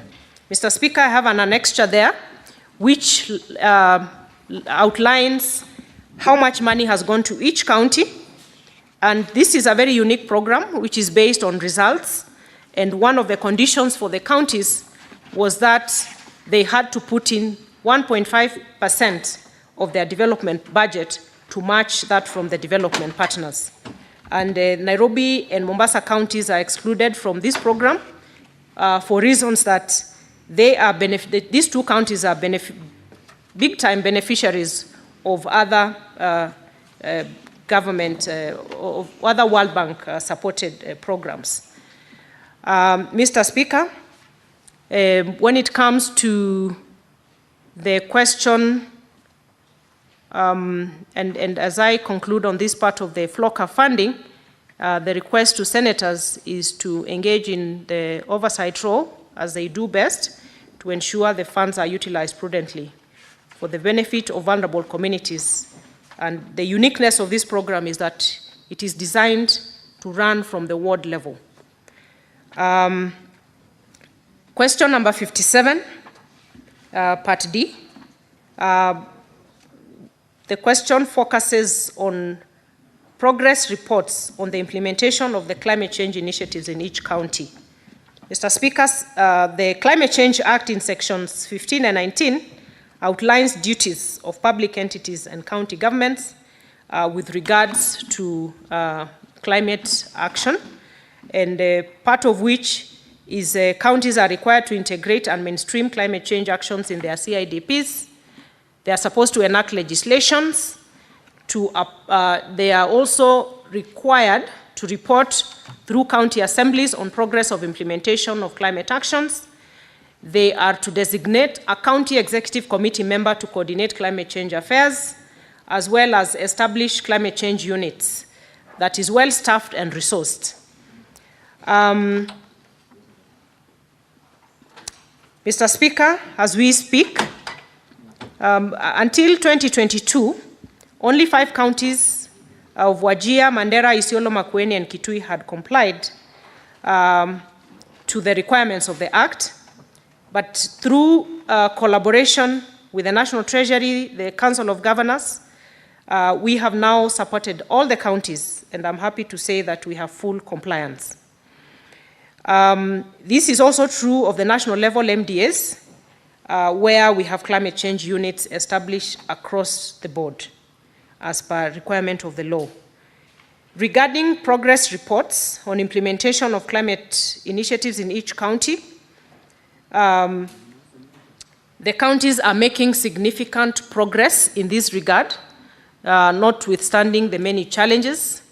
On policy and legislative measures, we have 45 counties that have already developed specific laws, like I had stated.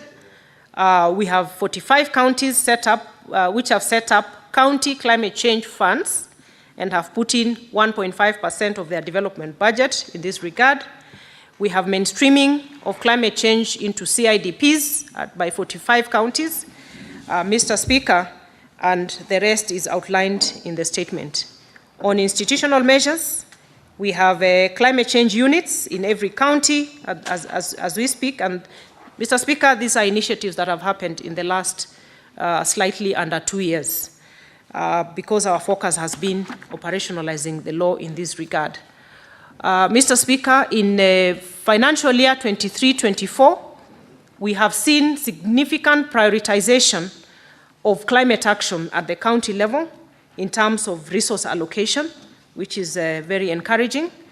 And in conclusion, on the questions raised by Senator for Kisumu County, although much is already happening with the climate change crisis being manifested ever so harshly across the globe, with the cyclic events of drought, flooding, and this pendulum effect which is happening across the country, it is crucial that Parliament does prioritize adequate allocation of resources to both levels of government to address climate change issues, in order for us to build the necessary adaptive capacity for our communities. And this calls for aggressive resource mobilization, which I undertake for my ministry. And again, as I said, any funding that we mobilize at the national level lands in a county. Mr. Speaker, I beg to stop there. Thank you. Thank you very much, Cabinet Secretary. Senator, you have a supplementary question? Yes, thank you, Speaker. Mr. Speaker, the questions that I asked was specifically intended to get the ministry to highlight contributions that come from the FLOCA fund specifically. I note, Mr. Speaker, sir, that my county, Kisumu County, got a total of 273,335,666, and that is commendable, because if we lose oversight on these funds, either through the PSC or through CIPIC, then these funds will go into waste. We will never know where they end up. Mr. Speaker, one supplementary question. Could the Cabinet Secretary just tell us if there are any funds, if counties have earned any funds from carbon financing? If there's any supplementary list that CS as in Senate today, we could have it. If the CS could also perhaps even give this list at a later date so that we know, Mr. Speaker, how to oversight our counties. Thank you. Cabinet Secretary. Mr. Speaker, thank you for the supplementary question from the Senator for Kisumu County. Mr. Speaker, I highlighted that Kenya is touted as the highest trader in carbon credits in the region.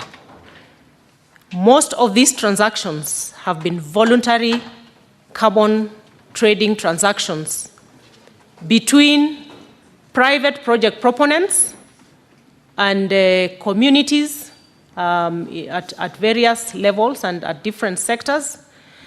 And there is a separation between these voluntary carbon projects, which are at a private level, and then we have the regulated carbon trading programs, which have not been in the radar of government. And that is the reason why we have focused very keenly on reviewing the law and putting in place a carbon market framework, Mr. Speaker. And one of the core components of this framework is a national registry that will process each and every single carbon market project in the country from different sectors. So we have one national registry, which is already underway in terms of operationalization after the gazettement of the designated national authority. And this national registry will be fed by sector-specific registries from energy, agriculture, and so many other sectors. The assurance I want to give this House and Kenyans in general, Mr. Speaker, we engage in a very rigorous public participation process, again to ensure that this space, which is shrouded with a lot of mystery, will now come to the fore with the full implementation of the law. And I wish to invite this House, members of this House, to pay keen attention to the legislation as it is, Mr. Speaker, because we are going to have, we already have a lot of interest expressed at different levels, even including a G2G arrangements around carbon trading plans. But there are so many other small projects going on in the country, and we are ready as a ministry now to net all these, put them under the national registry, then we can spotlight and ensure clear benefit sharing and transparency in terms of how these funds from the carbon markets are going to turn around the lives of Kenyans. Thank you, Mr. Speaker. Thank you very much, Cabinet Secretary. I hope, Senator, you're satisfied with that answer. I am super satisfied. Thank you. We will take other supplementary questions. I will start with Senator Esther Okinyuri. I hope your question is relevant to the main question that was asked by the Senator of Kisumu. And please go straight to your question, Senator. Thank you, Mr. Speaker. I'm one of those who doesn't need to be reminded on being relevant to the primary question.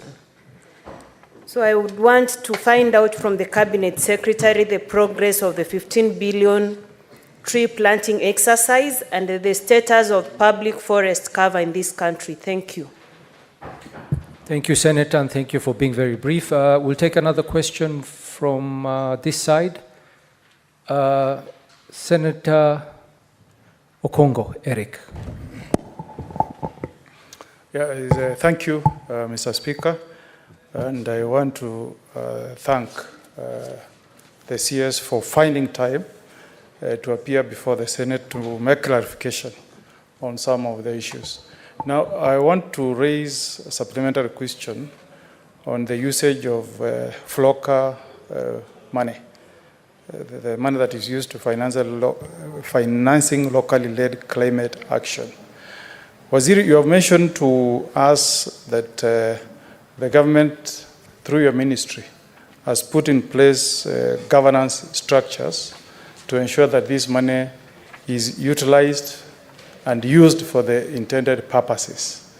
I interpret that to mean that you will assist the Senate to ensure that that money does not find its way to the pockets of those tasked with implementation. And I want to disclose that my county of Nyamira is one of the recipients of this money, and we received 55 million shillings.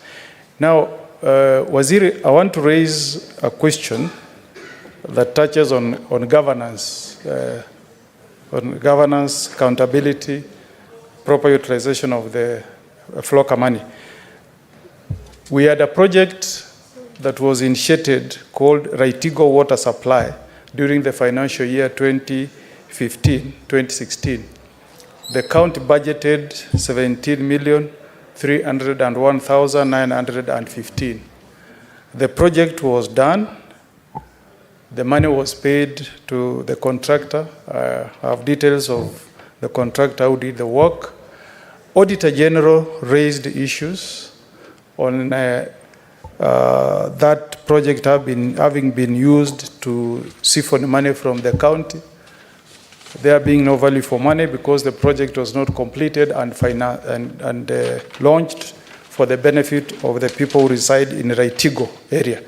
Now, in response to that audit query, the governor responded that he wants to use money from Climate Change Resilience Investment Fund to complete the project. Madam CS, how do you ensure that the money we are sending to counties is not used as a way of, as an avenue for governors stealing money that is meant for a very good purpose on climate change? Because I don't understand, Madam CS, how money that has been set aside for a project through county funds paid out to a contractor. Again, how do you use donor funds to repeat the same project? Can you address us on how you are following up on governance, the proper usage and utilization of money? And if you can also take the example I've given you for Nyamira. If you want the response to the governor, I have it. I can table it before the floor. That can assist you so that we ensure that this money does not go to the pockets of a few individuals. Somebody was saying that some governors set aside a percentage. If you send 55, for example, to Nyamira, some say that 20 million should go to their pockets and then 35 can do something. And we really want this money to be used for the benefit of the people of the counties where we reside. Thank you. Thank you, Senator. Cabinet Secretary, maybe you can respond to those two questions, then we'll take the other questions. Thank you, Mr. Speaker. I will start by responding to Senator Essie on the status of our 15 billion program, as well as the forest cover of the country. Mr. Speaker, I want to say that we have a constitutional mandate to ensure at least a 10% tree cover, not forest cover, tree cover for the country. And I'm happy to report that the baseline that we have as we implement the 15 billion is 12.3%. And as I said, and this is from the latest assessment of our forest cover and tree cover done in 2021. Mr. Speaker, I mentioned that the forestry sector is the highest emitter for the country. And if we are to deal with the climate change crisis, including the flooding, the cyclic droughts, I want to say and really persuade for all of us to be on the same page that this program of reforestation is very, very critical in terms of emissions reduction, but also dealing with the mitigation aspects of climate action. Mr. Speaker, the progress of the 15 billion tree growing program is very good, as I must say, Mr. Speaker. We have a very high and encouraging reception from Kenyans across the board towards this initiative. We have, as we stand, Mr. Speaker, the national government through the executive has taken a frontline approach to do adoption of sites for restoration across the country. And this is just intended to give this the necessary push for each one of us to join in, from individual Kenyans to the private sector, the county governments, to join efforts in this initiative to make sure that we enhance our tree cover from the current 12.23% to 30% in 2032. As a requirement of the law, Mr. Speaker, we are required to do periodic assessments after every 2 years of forest cover, and I can assure the country that going by the actions and the receptiveness of this program across the board, we are going to see very, very significant enhancement of our forest cover across the country. The last thing I will mention is that we are encouraging Kenyans to focus. If, Mr. Speaker, we had been focusing on very well-structured tree growing programs in the country, we would be very far in terms of our forest cover. But what we have been doing over the years is planting trees and not paying much attention to the nurturing and protection of these trees to maturity. And that is why we have been deliberate in telling Kenyans, we are engaging in tree growing, not tree planting. If tree planting really counted, then we would not be planting trees anymore in this country. So even when there is no rain, the focus should be on how to protect the seedlings that we have been planting over the years. Mr. Speaker, moving to the question by the Honorable Omogeni on the usage of local funding, once again is just to really load the questions put forward by the Senator for Kisumu about FLOCA. It is a very, very critical fund, Mr. Speaker, and our intention as a ministry, and even in our discussions with the development partners, this is a model. It has not been tried anywhere before. Kenya is the first one to model this very devolved level climate action plan that is supposed to impact on lives from the very grassroots level. And we have had legislators and even executive members from other jurisdictions coming to benchmark with the FLOCA. So I would really want to urge this House, please let us guard the FLOCA funding against our hearts, because the development partners are willing and ready to scale up, but only if we record success. And going to the question raised by Senator Omogeni, in terms of the governance structure, and again, it is a very easy to monitor program. It is fashioned against program for performance, designed by the World Bank team, which there are clear steps and conditions that counties must meet in order to get the next level of funding. It is in my interest, and I'm sure for the senators, that all our counties succeed in this. One of the requirements of the P4R system is that counties must come up with special purpose accounts. Actually, if they don't come up with special purpose accounts, it becomes an audit query, and they cannot be eligible for more funding. So those are things that we need to look out as senators. That is what you need to look out in your oversight role. We have climate change planning committees at the county level, and we have ward climate change committees, again at the ward level.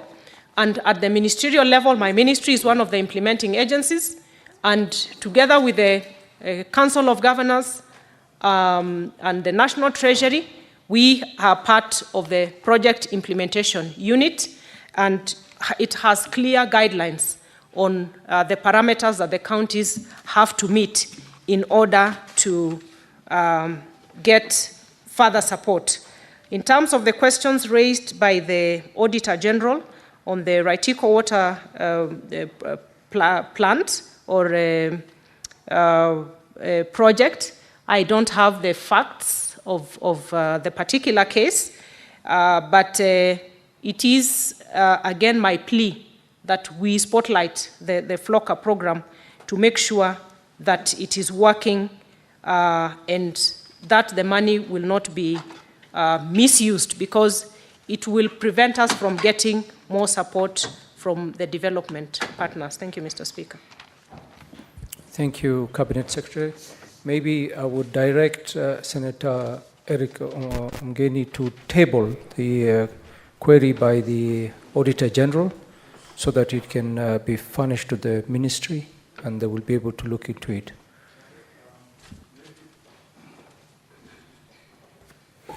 Yes, Mr. Speaker, sir, I then wish to table a letter dated the 15th of May, 2024, signed by His Excellency Governor Amos Kimomi Nyaribo, and I'll direct the CS to look at page 34 of that document, the project Raitigo Water Supply, initiated 2015-2016. The second column will show you the money that was budgeted and paid, 17,301,915. The fourth column, as a response from the governor, where he says that he's going to use money from Climate Change Resilience Investment Program, grant funds, to complete that project. So it will be double budgeting, budgeted at the county level, money set aside, money paid to a contractor, and again, he's saying in 2024-2025, he's going to take money from the donor funds to put it in the same project. So, Mr. Speaker, sir, I table the document. Thank you, Senator. We'll take the next two questions from Senator George Mbugua and Senator Alexander Mundingi.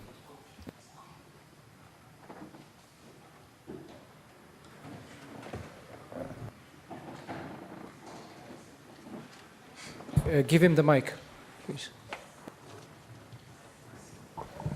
Thank you, Mr. Speaker. Under the Forest Conservation and Management Act, community forest associations are granted permission to participate in forest conservation, including harvesting and grazing. Mr. Speaker, recently the ministry made a pronouncement that they are banning grazing of animals in the forest, and it was not clear whether it is all forest. Can the Cabinet Secretary tell the country through this House what is the correct position so that we can know what is happening in our counties? Thank you. Thank you, Senator. Senator Mundingi.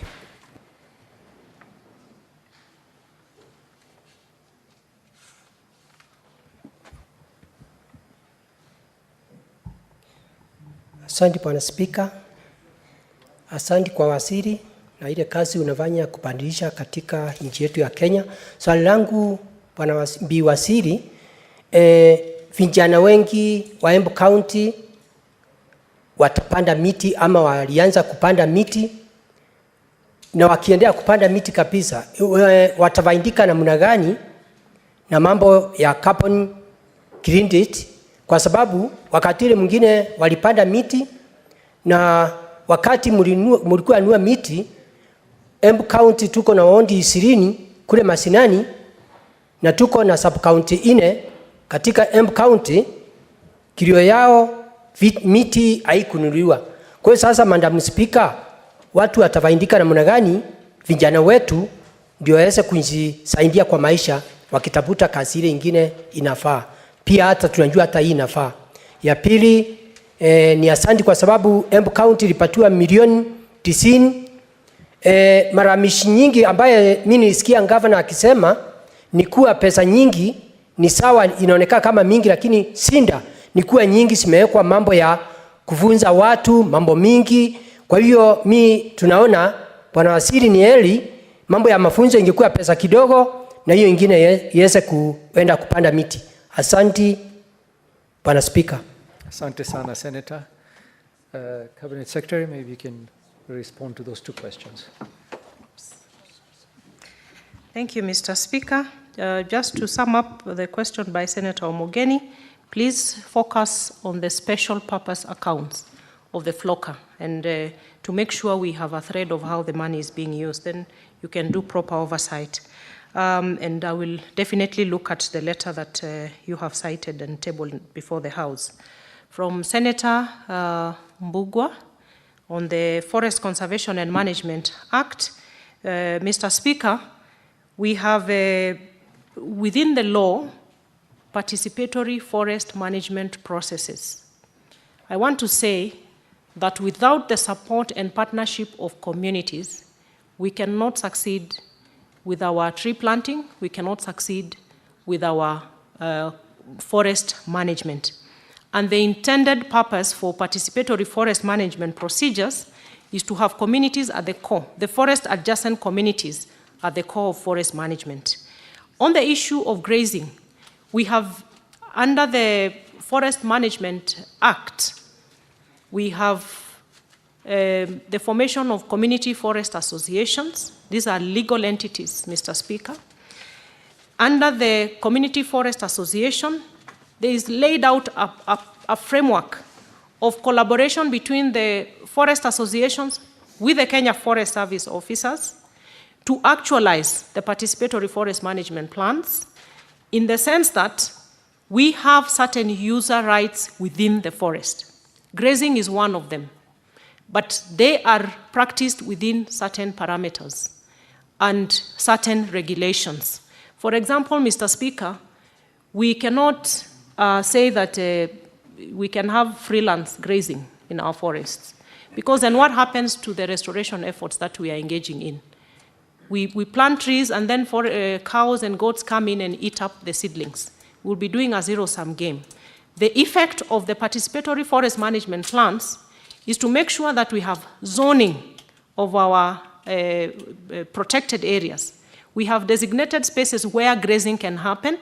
We have areas where grazing cannot happen. That requires regulation. That requires cooperation and close collaboration between the communities and the Kenya Forest Service through forest management agreements. Mr. Speaker, the statement that the Senator says that we made as the ministry, I am just coming back to tell the country that we have user rights within our forests, but they are matched with responsibilities of conservation. And for my statement was very clear. I did a written statement and circulated across the country. And basically, what I'm saying is that we have a law.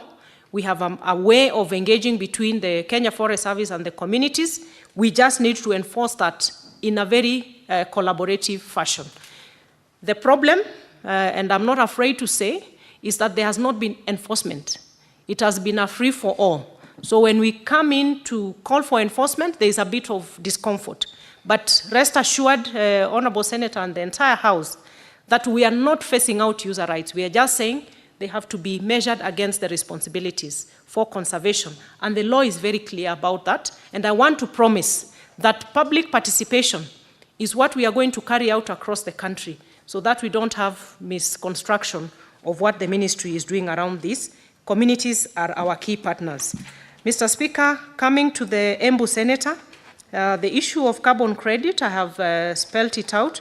I would wish the Senator to look at the law as it is right now, how we are designing. Actually, the community benefit sharing framework within our new carbon markets law is very clear in terms of what the communities should get against various classifications of projects. Some of them are land-based, non-land-based, community lands, and private lands.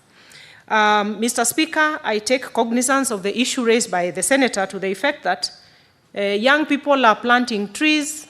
Some of them have come up to develop nurseries across the country because of our 15 billion tree strategy. Mr. Speaker, we had a very good plan to set up a green army across the country, which was really going to focus on these young people, where we would source the seedlings from them for the tree planting initiatives, but also use them in the protection and maintenance of the seedlings. But because of the fiscal situation we find ourselves in, we are yet to implement that.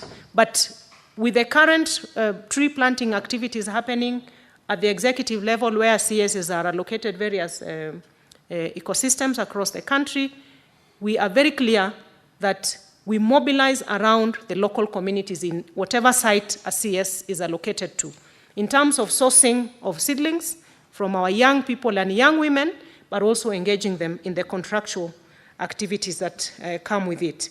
Finally, Senator Ovembu has also raised a very pertinent issue with regard to our development partner funding. Mr. Speaker, the sad truth is that we have billions of monies that come from our development partners, but most of it goes to intangibles. Training after training, seminars, but as I said, really to attract attention of the senators to the FLOCA funding. We are very keen, and I have been making trips across the country, meeting governors, just encouraging that we come up with visible models, tangible models of what the FLOCA program is doing. Only then shall we succeed. If we are saying we are doing a water project, then we see an end-to-end plan on how FLOCA started this and finished. That's the only thing that will convince our development partners to scale up these programs. We are also encouraging our governors, because of our need to restore our ecosystems. We are encouraging them not to spread too thin.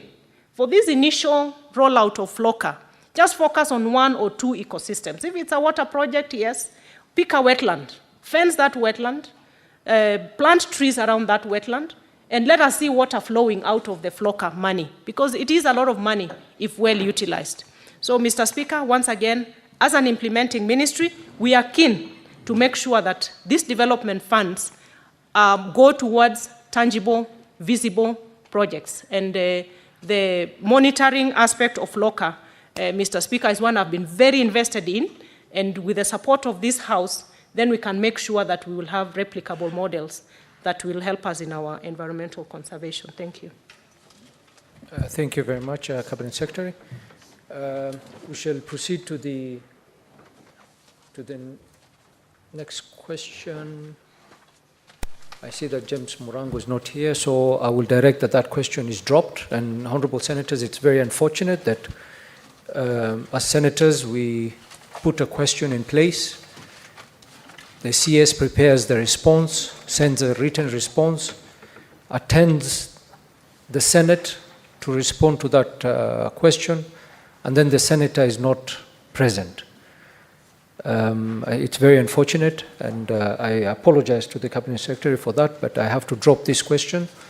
And we also have the provision on our standing orders that you can nominate somebody to ask on behalf of you if you're not available.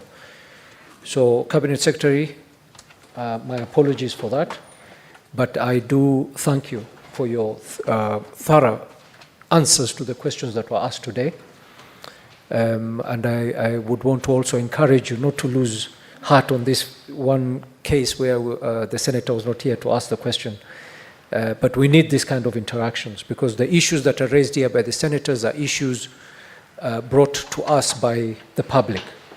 And they find this opportunity for them to get the answers that to get the answers that they've asked. So, Cabinet Secretary, mine is to say thank you very much for attending, and to wish you all the best in your duties and the work that you have at the Ministry. Thank you very much, and we will give you leave.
Honourable Senators, we have the Cabinet Secretary for Roads and Transport. Cabinet Secretary, welcome back to the Senate again. Thank you very much for appearing. We will go straight, because of time, we will go straight to the questions. Question number 45 by Senator Oburu Oginga will be asked by Senator Ogola. Senator Ogola, please proceed and ask the question on behalf of Oburu. Thank you, Honorable Speaker. I ask question number 045 by the Senator for Siaya County, Senator Dr. Oburu Oginga, MGH, MP.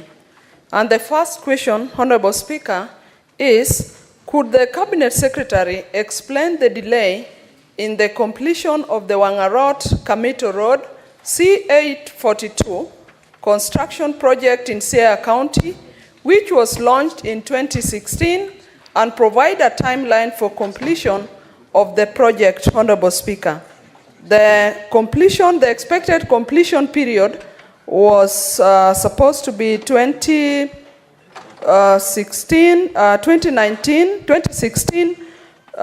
to 2021. And two, Honorable Speaker, what are the reasons for the delay in the resumption of construction of Awelo-Leunda Road C843 in the county, and could the Cabinet Secretary provide a timeline for the resumption and completion of the